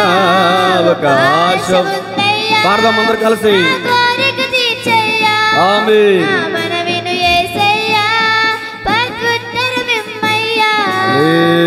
చక్కని అద్భుతమైన పాట. నా పాటలో ఉన్న ప్రతి పల్లవి, ప్రతి చరణం కూడా బాగుంటుంది, చాలా అద్భుతంగా ఉంటుంది. సరే, మత్తయి సువార్త 7 వచనం చదువుతారు ఒకసారి. మత్తయి సువార్త 7:7. అడుగుడి మీకు ఇవ్వబడును, అద్దుగదు చాలక వెదుకుడి, తట్టుడి. అడుగు ప్రతివాడును పొందుకుంటాడు, వెదుకు ప్రతివాడును దొరుకుతాడు. ఆయన తట్టు ప్రతివానికి తీయబడుతుంది. మనం అడగక పొందుకోలేకపోతున్నాం, వెదకక చూడలేకపోతున్నాం, తట్టక పొందుకోలేకపోతున్నాం. ఈ రోజున దేవునికి వాక్యం చెప్తుంది, వెదకండి. ఇంకా రక్షణ పొందనటువంటి వారు మీ తల్లిదండ్రులు చెప్తే బాప్తిసం తీసుకోవద్దు, పొర్రబాటును తీసుకోవద్దు, తప్పండి అది. బాప్తిసం తీసుకోమని మీ తల్లిదండ్రులు ప్రేరేపిస్తే కాదు తీసుకోవాల్సింది. రేపు మాపు పెళ్లి చేసుకోబోతున్నాం అని ముందు తీసుకోవడం కాదు. బాప్తిసం అంటే మారు మనసు నిమిత్తం తీసుకోవాలి బాప్తిసం. ఏంటా మారు మనసు? నీ పాపాల విషయమై పశ్చాత్తాపడమే మారు మనసు. నువ్వు దేవుని కనుగొనాలి. దేవుని రాజ్యం సమీపించినది కనుక మీరు మారు మనసు పొంది పరలోక రాజ్యము చేరడం నిమిత్తం మీరు ఏం చేయాలి? బాప్తిసం తీసుకోవాలంట. కాబట్టి వెదకండి అమ్మా, వెదుకుడి మీకు దొరుకును. మత్తయి సువార్త 6:33. మనందరం ఏం వెతుకుతున్నాం? మరియు నీవు 6:33. కాబట్టి మీరు ఆయన రాజ్యమును నీతిని మొదట వెదుకుడి, అప్పుడు అవన్నీ ఏవన్నీ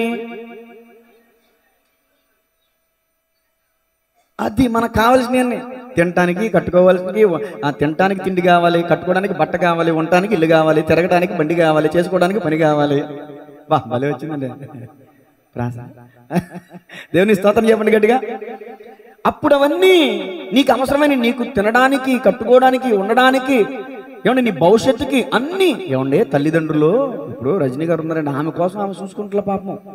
ఉన్నదన్నీ కరగబెట్టేస్తుంది. ఎవరి కోసం? పిల్లల కోసం. పరలోకమందున తండ్రి కరిగిపోలేదా? తన ప్రాణమే పెట్టేశాడు. గట్టిగా చేపలు కొడుతుంది అన్న మనం ఏం పడదాం. నిన్ను నన్ను సజీవం లెక్కలో ఉంచాలి, నిన్ను నన్ను దేవుని రాజ్యంలోని చేర్చాలని ఆయనే బలిపడి తన రక్తాన్ని క్రయధనంగా చెల్లించాడు, వెల్లపెట్టి మనల్ని కొన్నాడైనా. దేవునికి స్తోత్రం కలుగును గాక. ఓ తల్లి తండ్రి పిల్లల కోసం ఎంత ప్రయాసపడతారో, మంచి తల్లిదండ్రులంట పిల్లల కోసం ఆస్తిని సమకూర్చి పెడతారంట. యేసు ప్రభుల వారు కూడా అన్నారు, ఏమని? నేను వెళ్ళి మీ కొరకు స్థలము సిద్ధపరచ వెళుచున్నాను, లేని ఎడల నేను మీకు చెబుతున్నాను, తర్వాత మీరు నాతో కూడా వచ్చి. ఇప్పుడు గీప్తి బాప్తిసం తీసుకుందనుకో, యేసు ప్రభుల వారు నా కోసం అని ఎకరం పెట్టాడు. ఇప్పుడు బాప్తిసం తీసుకుంటే గీప్తి పేరు మీదకి ఎంత వెళ్ళిపోద్ది? 6 ఎకరం వెళ్ళిపోద్ది. నువ్వు బాప్తిసం తీసుకోపోతే నాకు ఎకరం వస్తుంది. అక్కడ నిన్ను తీసుకోమని ప్రేరేపించాల్సిన పని నాకెందుకు?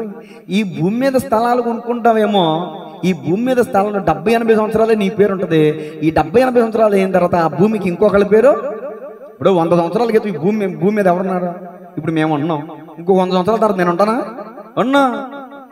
కానీ అది నిత్య నివాసం. నేను వెళ్ళి మీకు ఒక స్థలము, తల్లి తండ్రి పిల్లల కోసం ఆస్తులు సమకూర్చినట్టు నీ కోసం నా కోసం దేవుని రాజ్యంలో స్థలాన్ని సిద్ధపరుస్తున్నాడంట దేవుడు. అది నిత్య నివాసం. దేవుడు మనతో కూడా ఉంటాడు, మనం దేవునితో కూడా ఉంటాం. ఆయన మనతో కాపురము చేయను. ప్రకటన గ్రంథంలో ఉందండి ఈ మాట. వెతకండి. ఈ భూమి మీద మనం ఉన్నప్పుడు మనం వేటిని వెతకాలో తెలుసా? ఇళ్ల స్థలాల కోసం కాదు, ఆస్తిపాస్తుల కోసం కాదు, ధనబంగారాల కోసం కాదు, దేవుణ్ణి వెతకాలి. నువ్వు ఆయన నీతిని, ఆయన రాజ్యాన్ని మొదలు వెతికితే అప్పుడు అవన్నీ నీకు అనుగ్రహించబడతాయి. చూడండి పరిశుద్ధ గ్రంథంలో చూస్తే కొలస్సీ పత్రిక 3:1. కొలస్సీ పత్రిక 3:1.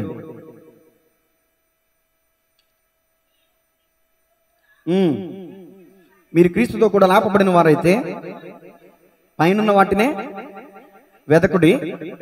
ఏమండి, ఈ ప్రసంగం చేశాకంట ఒక ఆమంటండి ఇంట్లోకి వెళ్ళి పేట వేసుకుని ఎలిసికి ఎదుగుతుందంట. పైనున్న వాటిని ఎతకమన్నాడు కదా. ఎలిసిపైన కాదు, భూమికి పైకి, ఆకాశానికి పైకి. చూడండి, ఆకాశం పైనున్న వాటినే ఎందుకు పైనున్న వాటిని వెతకాలి? సొలొమోను ఇచ్చాడు సమాధానం. సూర్యుని క్రింద జరుగుతున్న క్రియలనియో సమస్తము. సూర్యుని క్రింద పందంట బతికినంతకాలం ఎక్కడ చూస్తుందంట? దాన్ని చంపడానికి కాళ్ళు చేతులు కట్టేసి ఒక కర్రకు కట్టేసి ఇట్లా బోల్త తిప్పి కర్ర కట్టి తీసుకెళ్తుంటే, ఎంత ఆకాశం ఉందా పైన, ఎప్పుడు తెలియదే, నాకు ఎప్పుడు చూడలేదు. నువ్వు పైకి చూస్తావు ఎప్పుడన్నా? ఎక్కడ దొరుకుద్దా, ఎక్కడ కిందే కదా మన జీవితం అంతా. చచ్చిపోయే ముందు పళ్ళన్నీ ఊడిపోయాక, శరం ముడతలు పడిపోయాక, యేసు ప్రభువా నేను వాడుకోనేనండి. ఏంటి నాకు అర్థం కాదు. యవన వయసు అంతానేమో పాడు చేసేసుకుని, యవన వయసులోనేమో లోకానికి, పాపానికి, శరీరచ్చలకి నీ దేహాన్ని అప్పచెప్పేసి రేపో మాపో చచ్చిపోయే ముందు యేసయ్యా అంటే ఎలా కుదిరితే?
పీసు పైసా అన్నాడంట. ఇప్పుడు వచ్చింది. ఏమనమన్నారు? అనమన్నారు. వీడేమన్నాడు? పీసు పైసా అన్నాడంట. పోయాడంట బాధ. దేవునికి స్తోత్రం చెప్పండి గట్టిగా. కాబట్టి మనం దేవుని వెతకాలండి. దేవుని వెతికేవాళ్ళండి ఆనాటి భక్తులు. ఏమంటే మీరు ఎంత బిజీ షెడ్యూల్ అండి, నాకు అర్థం కావట్లేదు. బైబిల్ చదివేంత ఖాళీ లేదా మీకు? రాజుగారు ఏమంటారు తెలుసా? చూడండి 119 కీర్తన 97. దేవుని వాక్యాన్ని చదవటం ద్వారా నువ్వు దేవుని వెతుకుని వాడు అవుతావు. 119 కీర్తన 97 వచనం. నీ ధర్మశాస్త్రము నాకెంతో ప్రియముగా ఉన్నది, దినమెల్లా. నిజమా?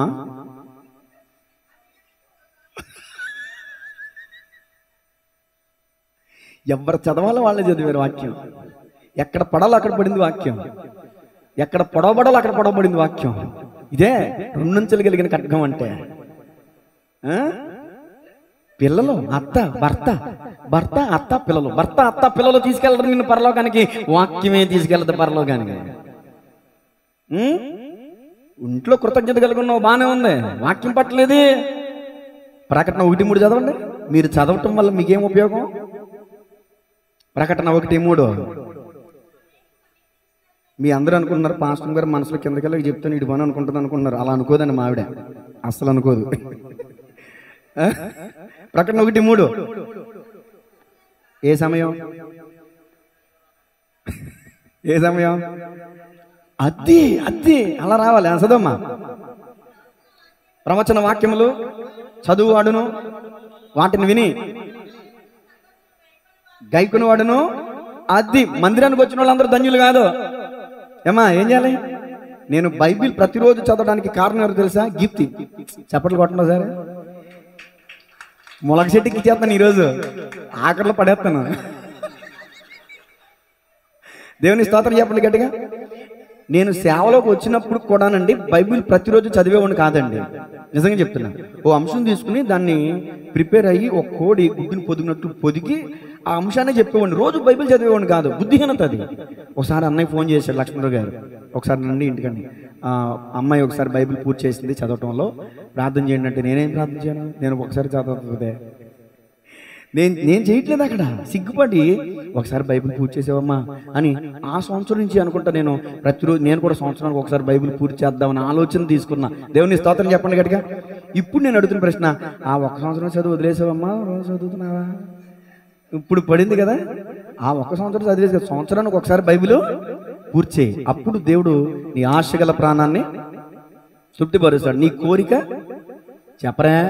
యెహోవాయందు భయభక్తులు కలిగిన వారి కోరిక అయినా, నీకు దేవుని భయం ఉంటే రోజు వాక్యం చదువుతావు, దేవుని భయం ఉంటే రోజు ప్రార్థన చేస్తావు. సింహాల బొమ్మలో పడేస్తామని కూడా చెప్పినా కూడా శాస్త్రం ఇట్టి శాస్త్రం జారీ సంతకము చేయబడిందని తెలిసినప్పటికీ కూడా యథాప్రకారముగా దానియేలు తన గదిలోనికి వెళ్ళి యెరూషలేము తట్టు తలుపులు తీసి మోకాళ్ళుని ప్రార్థించుట మానలేదు. గట్టిగా చప్పట్లు కొడుతుంది అన్న మనం మహిమ పడతా. తుమ్మితే తగ్గితే ప్రార్థన మానేస్తాం మనం, అవునా? సింహాల బొమ్మలో పడేస్తారన్నప్పటికి పడేసుకోండి. కాబట్టి గమనించాలి దేవునికి. ఇప్పుడు కీర్తన 1:1 చెప్పండి. దుష్టుల ఆలోచన చెప్పున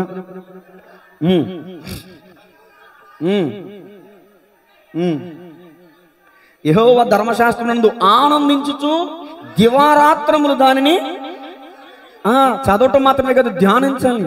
చదవటం అంటే ఏంటి, ధ్యానించడం అంటే ఏంటి?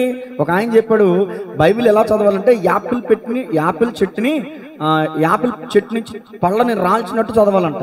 అంటే దాని అర్థం ఏంటంటే, యాపిల్ చెట్టుని ఒకసారి చెట్టు పట్టుకుని దులుపుతారంట, కొన్ని రాలుతాయంట. తర్వాత కొమ్మలు పట్టుకుని దులుపుతారంట, కొన్ని రాలుతాయంట. తర్వాత రెమ్మలు పట్టుకుని దులుపుతారంట, అప్పుడు కొన్ని రాలుతాయంట. అంటే బైబిల్ చదవాల్సిన విధానం ఇది. మొత్తం నీకు అర్థమైనా అర్థమైపోయినా చెట్టును దులిపినట్టు మొత్తం అంతా ఒకసారి చదివే. ఏం చేయాలి? మొత్తం అర్థమైనా అర్థం అవ్వకపోయినా చదివే, మొత్తం చదివే. కొన్ని సిచ్యువేషన్స్ అన్న గుర్తుంటాయి.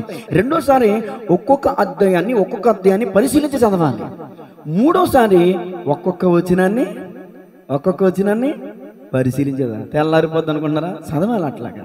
మరి ఆ వచనాలు పట్టుకోబట్టి ఈరోజు నీ ప్రసంగాలు చేస్తున్నాం. దేవుని స్తోత్రం చెప్పండి. హల్లెలూయా. సరే, రెండో మాట అయిపోయింది, మూడో మాట రాసుకోండి. ఆత్మల పట్ల భారం కలిగి ఉన్న ఫిలిప్పు. ఇంకా త్వరగా చెప్తాను, టైం అయిపోతుంది కాబట్టి. ఫిలిప్పు పత్రిక 1:45, యోహాను సువార్త 1వ అధ్యాయం 45 వచ్చింది చదవండమ్మా. ఫిలిప్పు నతానీయులను కనుగొని ధర్మశాస్త్రంలో మోషేయు ప్రవక్తలను ఎవరిని గురించి రాసిరో ఆయనను కనుగొంటిని. ఆయన యోసేపు కుమారుడైన నజరేతు యేసు అని అతనితో చెప్పాను. నేను ఇప్పుడు చెప్పే మాట ఏంటంటే, తన స్నేహితుల దగ్గరికి వెళ్ళి యేసును కూర్చున్న సువార్తను ప్రకటిస్తున్నాడు. మరి మీరు కనుగొన్నారు యేసు ప్రభుని, మరి మీ స్నేహితుల దగ్గరికి వెళ్ళి మేము సత్యవంతుడైన దేవుని కనుగొన్నాం, లోకరక్షకుడైన వాడిని కనుగొన్నాం, నిత్య జీవానికి మనల్ని అర్హులుగా చేసే వ్యక్తిని మేము కనుగొన్నాం అని మీ స్నేహితులకి ఎప్పుడైనా ఫోన్ చేసో, మీ స్నేహితుల దగ్గరికి వెళ్ళో ఏనాడైనా క్రీస్తుని కూర్చున్న సువార్తను ప్రకటించిన దాఖలాలు ఉన్నాయా? ఆత్మల పట్ల భారం కలిగిన వాడు ఫిలిప్పు. గట్టిగా చెప్పలు కొడుతుంది మన మహిమ పడదాం. పావురం బయటికి వెళ్ళి ఒలివాకు గుర్తుగా తెచ్చిందంట. ఆత్మల పట్ల భారం అది. మనం కూడా దేవుని సేవ చేయాలి, దేవుని పని చేయాలి. ఫిలిప్పు పేరును బట్టి వచ్చారంట కొంతమంది. యేసు ప్రభు దగ్గర 2 శిష్యులు ఉన్నారండి, ఫిలిప్పు, అంద్రెయ. చెప్పండి ఎవరెవరో? ఆ మార్గంలో అన్యులు వెళ్తున్నారంట, గ్రీసు దేశస్తులు. అది అక్కడ ఫిలిప్పు ఉన్నాడని విన్నారు. ఫిలిప్పా అంటే మన గ్రీకు పేరు కదా, మనోడేమో వెళ్దాం అని ఫిలిప్పు దగ్గరికి వచ్చారంట. ఫిలిప్పు దగ్గరికి వస్తే ఫిలిప్పు అంద్రేకి చెప్పి వీళ్ళిద్దరూ కలిసి వాళ్ళని యేసు ప్రభువుకు పరిచయం చేశారు. ఎక్కడుంది ఈ మాట? చదవద్దు, రాసుకోండి. యోహాను సువార్త 12వ అధ్యాయం 20-21 వచ్చిన. అంటే నేను అంటాను, ఇక్కడ మనం ఏం అర్థం చేసుకోవాలంటే, ఎలా చెప్పాలి? సాంబస్ ఎవరో అని ఒక ఆయన ఉన్నారండి.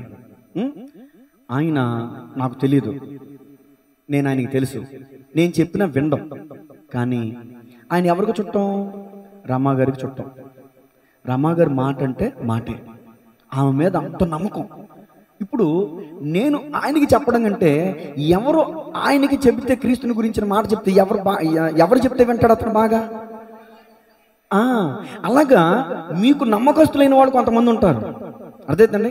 వాళ్ళకి మీరు ఫోన్ చేసి వాళ్ళకి నమ్మకమైన దేవుని గురించి చెప్పాలి. ఫిలిప్పు నతానీయుల దగ్గరికి వెళ్ళి కనుగొన్నాను కదా అని ఊరుకున్నాడండి, కూర్చున్నాడా? నేను కనుగొన్నా, నువ్వు కూడా రా చూద్దు కానీ, నేను రక్షణ పొందుకున్నా, నువ్వు కూడా రా రక్షణ పొందుకుంది కానీ. అదండి ఆ యొక్క తీవ్రత ఉండాలి మనలో. ఎందుకు పిలిచాడంటే పిలిచిన వాని గుణాతిశయం ప్రోత్సాహం చేయడానికే పిలిచాడు. ఫిలిప్పు దీంట్లో సక్సెస్ అయ్యాడు. దేవుని స్తోత్రం చెప్పండి గట్టిగా. కానీ కొన్ని విషయాల్లో ఫెయిల్ అయ్యాడు. అదేంటి ఇప్పుడు చెప్తా. ఇప్పుడు 4 మాట రాసుకోండి, చెప్పా కదా స్పీడ్గా చెప్తానని. యోహాను సువార్త 6వ అధ్యాయం 5 నుంచి 7 వచనాలు. యోహాను సువార్త 6వ అధ్యాయం 5 నుంచి 7 వచనాలు చదవమ్మా. కాబట్టి యేసు కన్నులెత్తే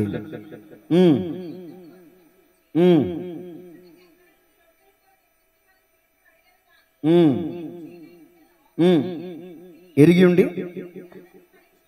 ఎవరిని పరీక్షించటకు? ఫిలిప్పుని పరీక్షించడానికి. అందుకు ఫిలిప్పు వారిలో ప్రతివాడును కొంచెం కొంచెం పుచ్చుడికై నేను 200 ధ్యానారంభుల రొట్టెల చాలవని ఆయనతో చెప్పాను. చాలండి, ఇంక అయిపోయింది. యేసుప్రభుల వారు ఫిలిప్పుని అడిగాడు. ఎందుకని అడిగాడు? జరగబోయే పరిస్థితి ఏంటో యేసుప్రభుల వారికి తెలుసంట. మరి తెలిసి ఎందుకు అడిగారు? అదమా నేను తినవద్దన్న ఆ వృక్ష ఫలములు తింటివా? దేవునికి తెలియదా తిన్నాడని? మరి ఎందుకు అడిగాడు? నీ సమాధానం ఎలా ఉంటుందో, నువ్వు ఒప్పుకుంటావో కప్పుకుంటావో, పక్కల మీద నెట్టేస్తావో, డైరెక్ట్గా నిన్ను అడుగుతాడు. యోనా ఎక్కడున్నావు? అదమా ఎక్కడున్నావు? కయ్యను ఎక్కడున్నావు? బిలాము ఎక్కడున్నావు? గెహాజీ ఎక్కడికి వెళ్ళావు? ఎలీషాకి తెలీదా? నీ సమాధానం ఎలా ఉంటుందో అది కావాలి. ఏంటి యేసుప్రభుల వారు పరీక్షిస్తున్నాడంట మనందరినీ కూడా. ఆయన్ని వెంబడిస్తున్న మనల్ని కూడా కొన్ని సందర్భాలు పరీక్షిస్తాడు. ఈ మధ్య కాలంలో నేను కూడా ఫెయిల్ అయ్యా ఈ విషయంలో.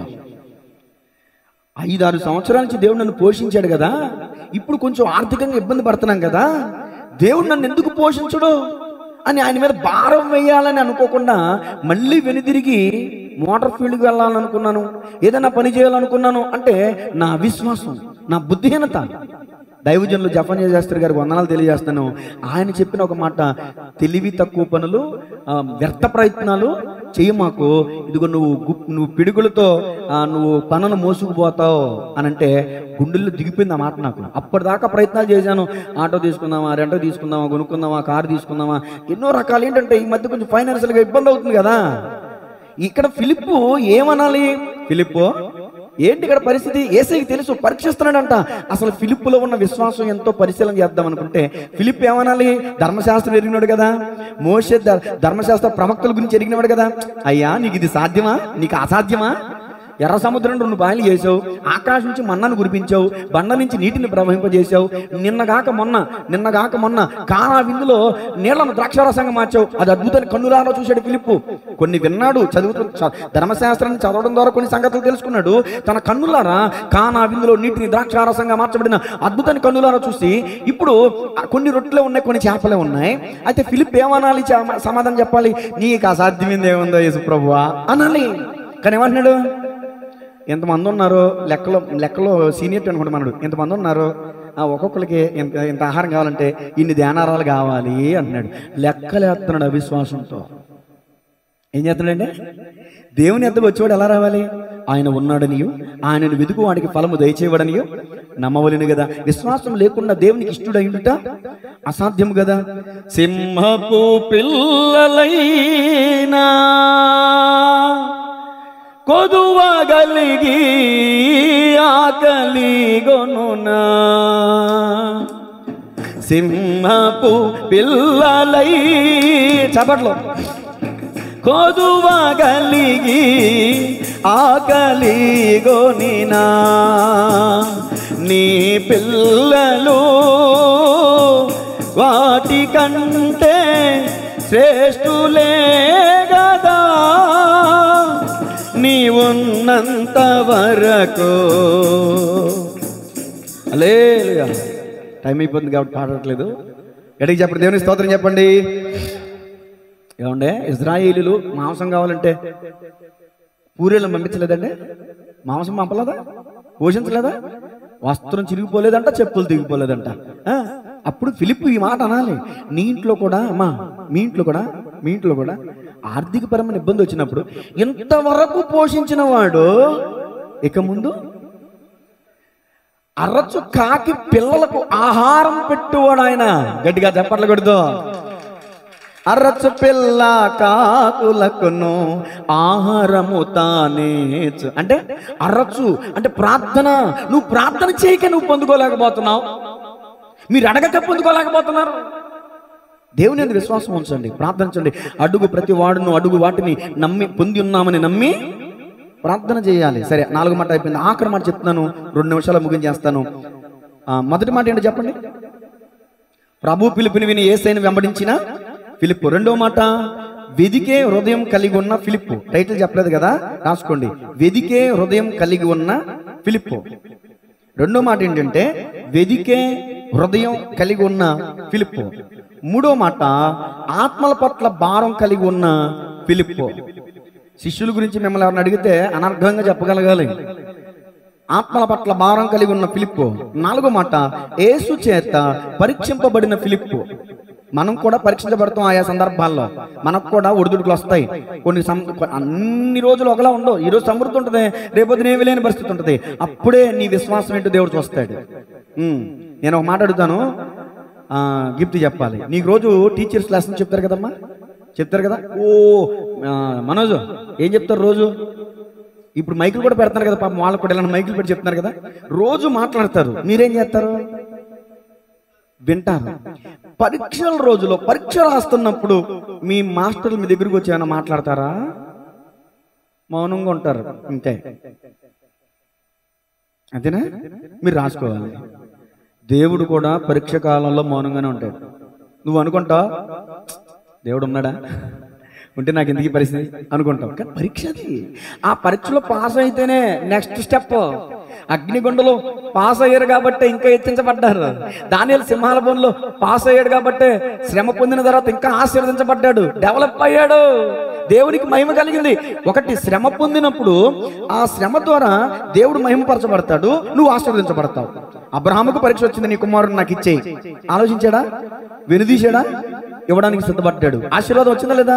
నువ్వు ఆలోచిస్తున్నావు. శ్రమ వచ్చిందని కృంగిపోతున్నావు, తప్పది. విశ్వాస లక్షణం కాదు అది. శ్రమ దినమున నీవు కృంగినేడలా ఆర్థికపరమైన ఆరోగ్యపరమైన ఏ ఇబ్బంది అయినా నీ దగ్గరికి వచ్చినప్పుడు ఫిలిప్ లెక్కలు కట్టినట్టు లెక్కలు కట్టొద్దు, లెక్కలు ఎత్తే డొక్కలు పగులుతాయి అన్నట్టు పరిస్థితిని చూడొద్దు. ఆ పరిస్థితి నుంచి విడిపించగలిగిన యేసుని చూడు. ఎంత దూరమైనా అది ఎంత భారమైనా, ఎంత దూరమైనా అది ఎంత భారమైనా, యేసు వైపు చూడు నీ భారమంత తీరు. యేసు వైపు చూడు నీ భారమంత తీరు. తీరానికి చేరు, తీరానికి చేరు. ఎంత దూరమైనా నడచి నడచి అలసిపోయినావా, సొమ్మసిల్లి నడువలేక నిలిచిపోయినావా, నడచి నడచి అలసిపోయినావా, సొమ్మసిల్లి నడువలేక నిలిచిపోయినావా.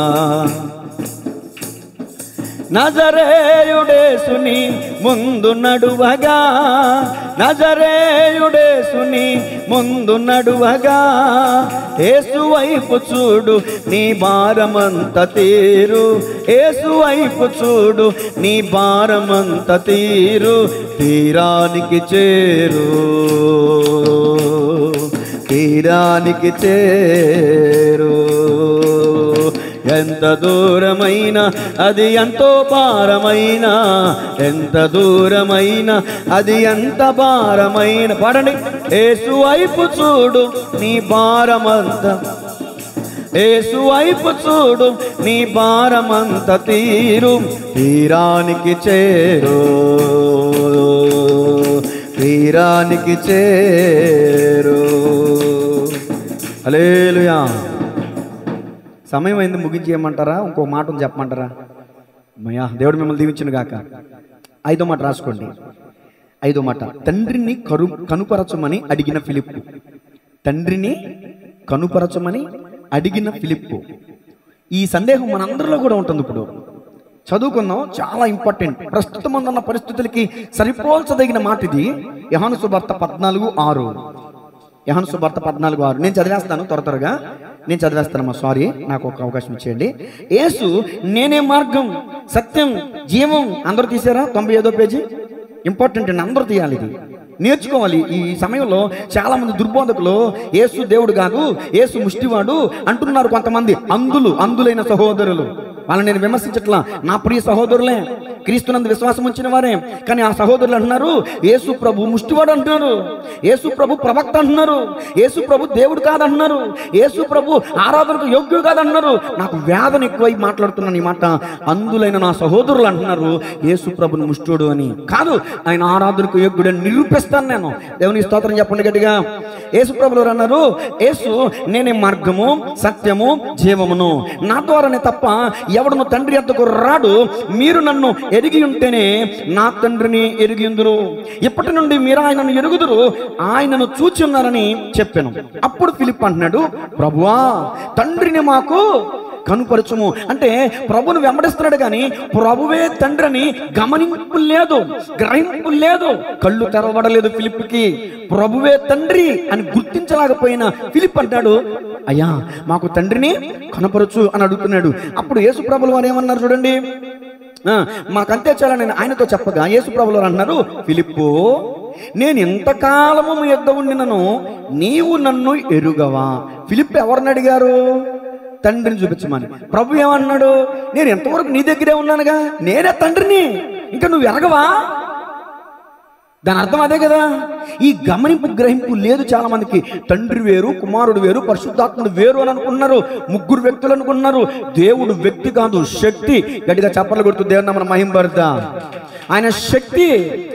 గమనించాలి. తర్వాత నన్ను చూచిన వాడు తండ్రిని చూచి ఉన్నాడు గనక తండ్రిని మాకు కనపరచమని ఎలా చెప్పుచున్నావు?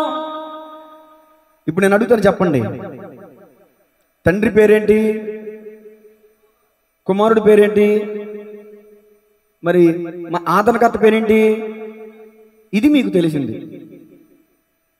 యెహోవా అనేది పేరు కాదు. యెహోవా అనేది ఆయన యొక్క గుణాన్ని వ్యక్తపరిచేది. మోషేతో అన్నాడు, నేను యెహోవాను, నా నామమును ప్రకటించేదను. పేరును ప్రకటిస్తారు ఎక్కడన్నా? మరి నా నామమును ప్రకటించేదను అని దేవుడు అన్నాడంటే దాని అర్థం ఏంటి? ఆయన వ్యక్తిత్వాన్ని. ఏంటి ఆయన వ్యక్తిత్వం?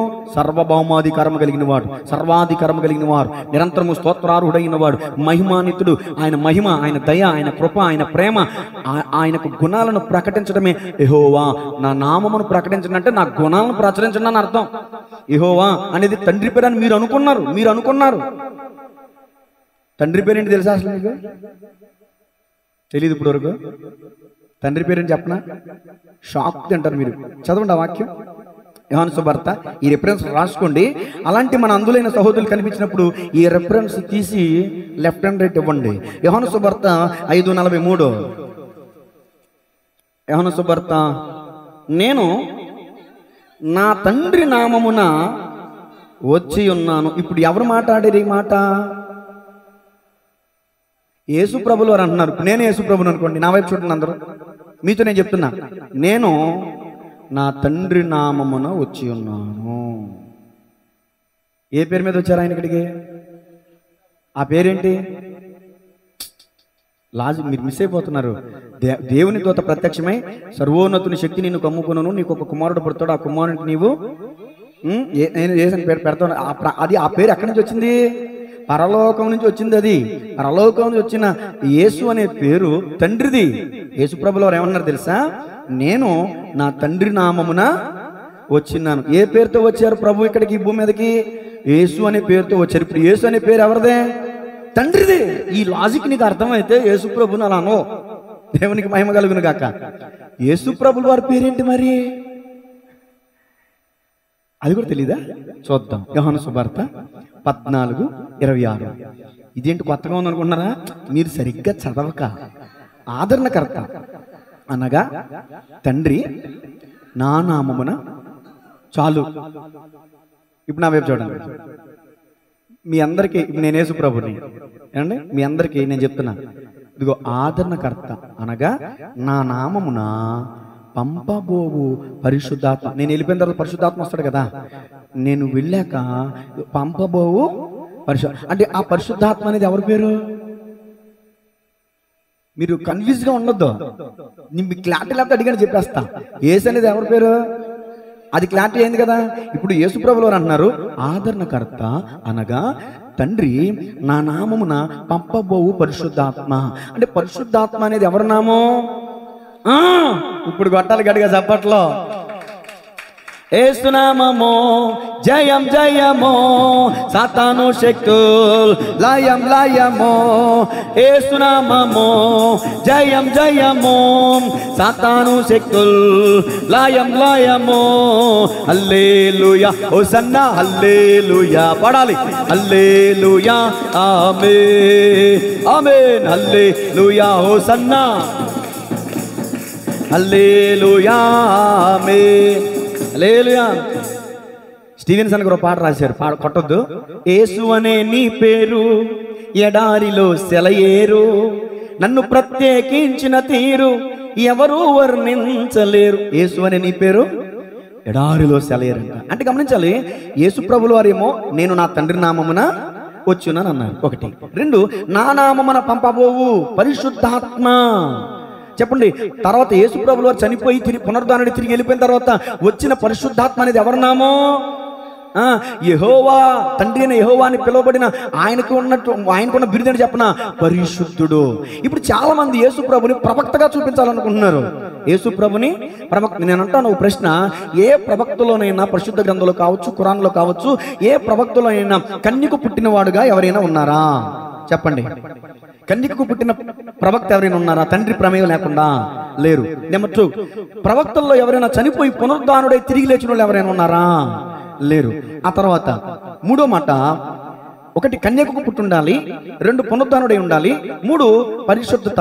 నాలో పాపం ఉన్నదని మీలో ఎవరు స్థాపించగలరు అని సవాలు చేసిన ప్రవక్తల్లో ఎవరైనా ఉన్నారా? మరి ప్రవక్తలు ఈయన ఏదో ఒక మాట రాయబడిందని ఆ మాటను ఎత్తిపెట్టి యేసు ప్రభులు వారు ప్రవక్త అంటారేంటి? నాకు అర్థం కాదు. ఏసే దైవత్వము కలిగిన వాడు, ఏసే నిజదేవుడు, ఏసే లోకరక్షకుడు, ఆయనే ప్రభు, ఆయనే తండ్రి, ఆయనే పరిశుద్ధుడు, ఆయనే కుమారుడు. గట్టిగా చప్పలు కొడుతూ మనం మహిమపరుద్దాం. ఇప్పుడు ఈ మాట చదవండి. యోహాను సువార్త ఎఫెసీ పత్రిక, యోహాను సువార్త 14 ఇంతకు ముందు చదువుకున్నాం కదా.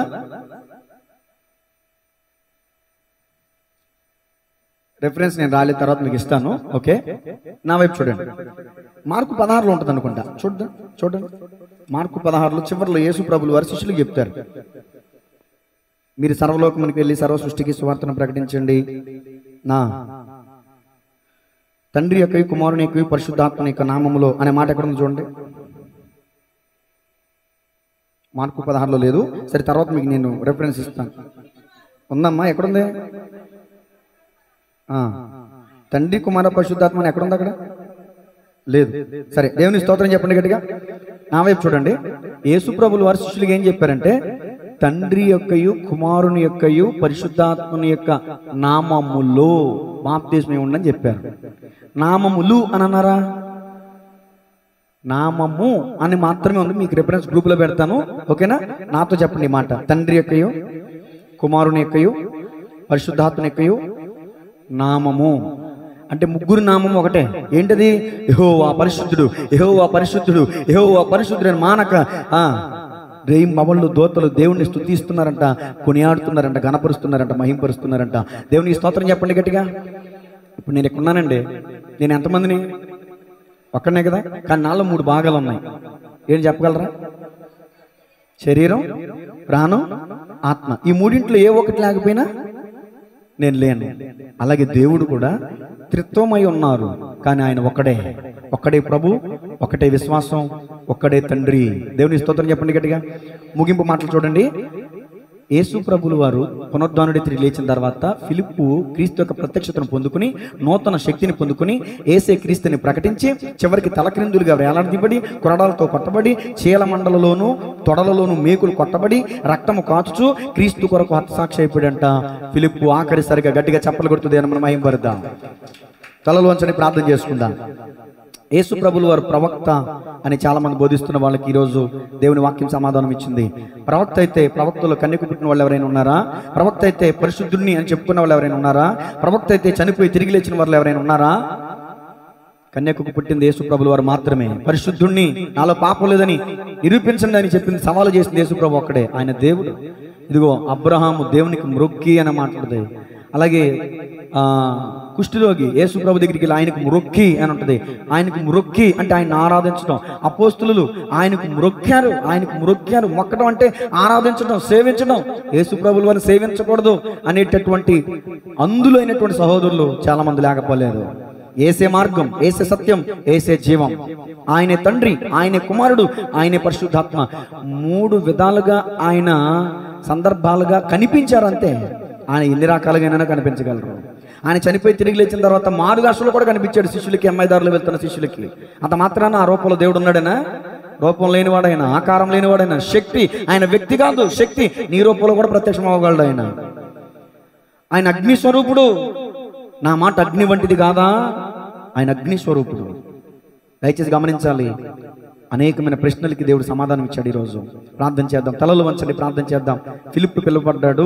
ఫిలిప్పు యేసు ప్రభుని వెంబడించాడు. మరి నువ్వు కూడా ఈరోజు పిలువబడ్డావు. నువ్వు కూడా ప్రభుని వెంబడిస్తున్నావు.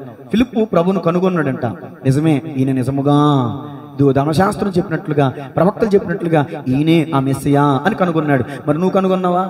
యేసయ్య నిన్ను కనుగొన్నాడు. మరి నువ్వు యేసయ్యని కనుగొన్నావా? అది తర్వాత పరీక్షించబడ్డాడు ఫిలిప్పు. ఆ తర్వాత ఆత్మల పట్ల భారం కలిగిన వాడు ఫిలిప్పు. ఆ తర్వాత తండ్రిని మాకు కనుపరచమని అవిశ్వాసపు మాటలు మాట్లాడాడు, సందేహంతో కూడిన మాటలు. ఇప్పుడు దేవుని గమనిస్తున్న మీలో కూడా ఏమైనా సందేహాలు ఉన్నాయా? నివృత్తి చేసుకోండి. వాక్యాన్ని చదవండి, పరిశీలించండి, పరిశోధించండి, మీకున్న సందేహాలను తీర్చుకోండి.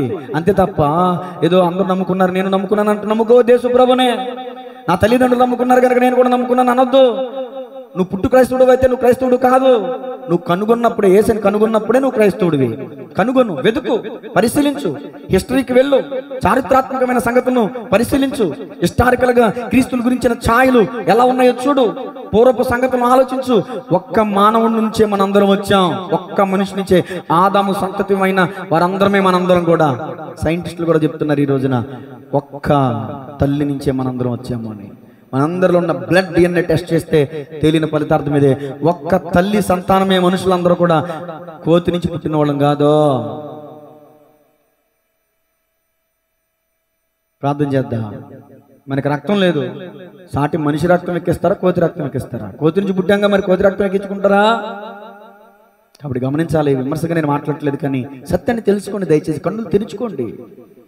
చిన్న ప్రార్థన. పరిశుద్ధుడా, ప్రేమగల తండ్రి, ఆనాడు అయ్యా నీవు పిలిచినటువంటి ఫిలిప్పు ఏ విధంగా నీ ఎద్దకు వచ్చాడో, ఏ విధపు పరిస్థితి ప్రవర్తన కలిగి ఉన్నాడో, చిట్ట చివరికి తను ఏ విధంగా నీ కొరకు హతసాక్షి అయ్యాడో అనేకమైన విషయాలు ఈరోజు మీరు మాకు నేర్పించారు.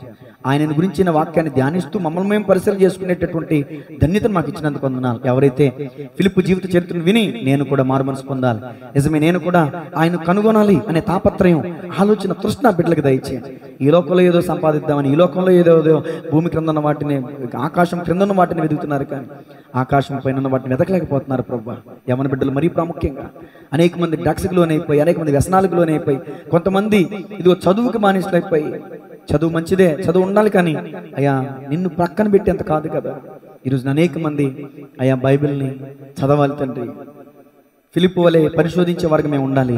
అటు కృపా భాగ్యం నాకు మందరికి దయచేయమని యేసయ్య నామములో అడిగి వేడుకొంచున్నాము తండ్రి. ఆమేన్. God bless you.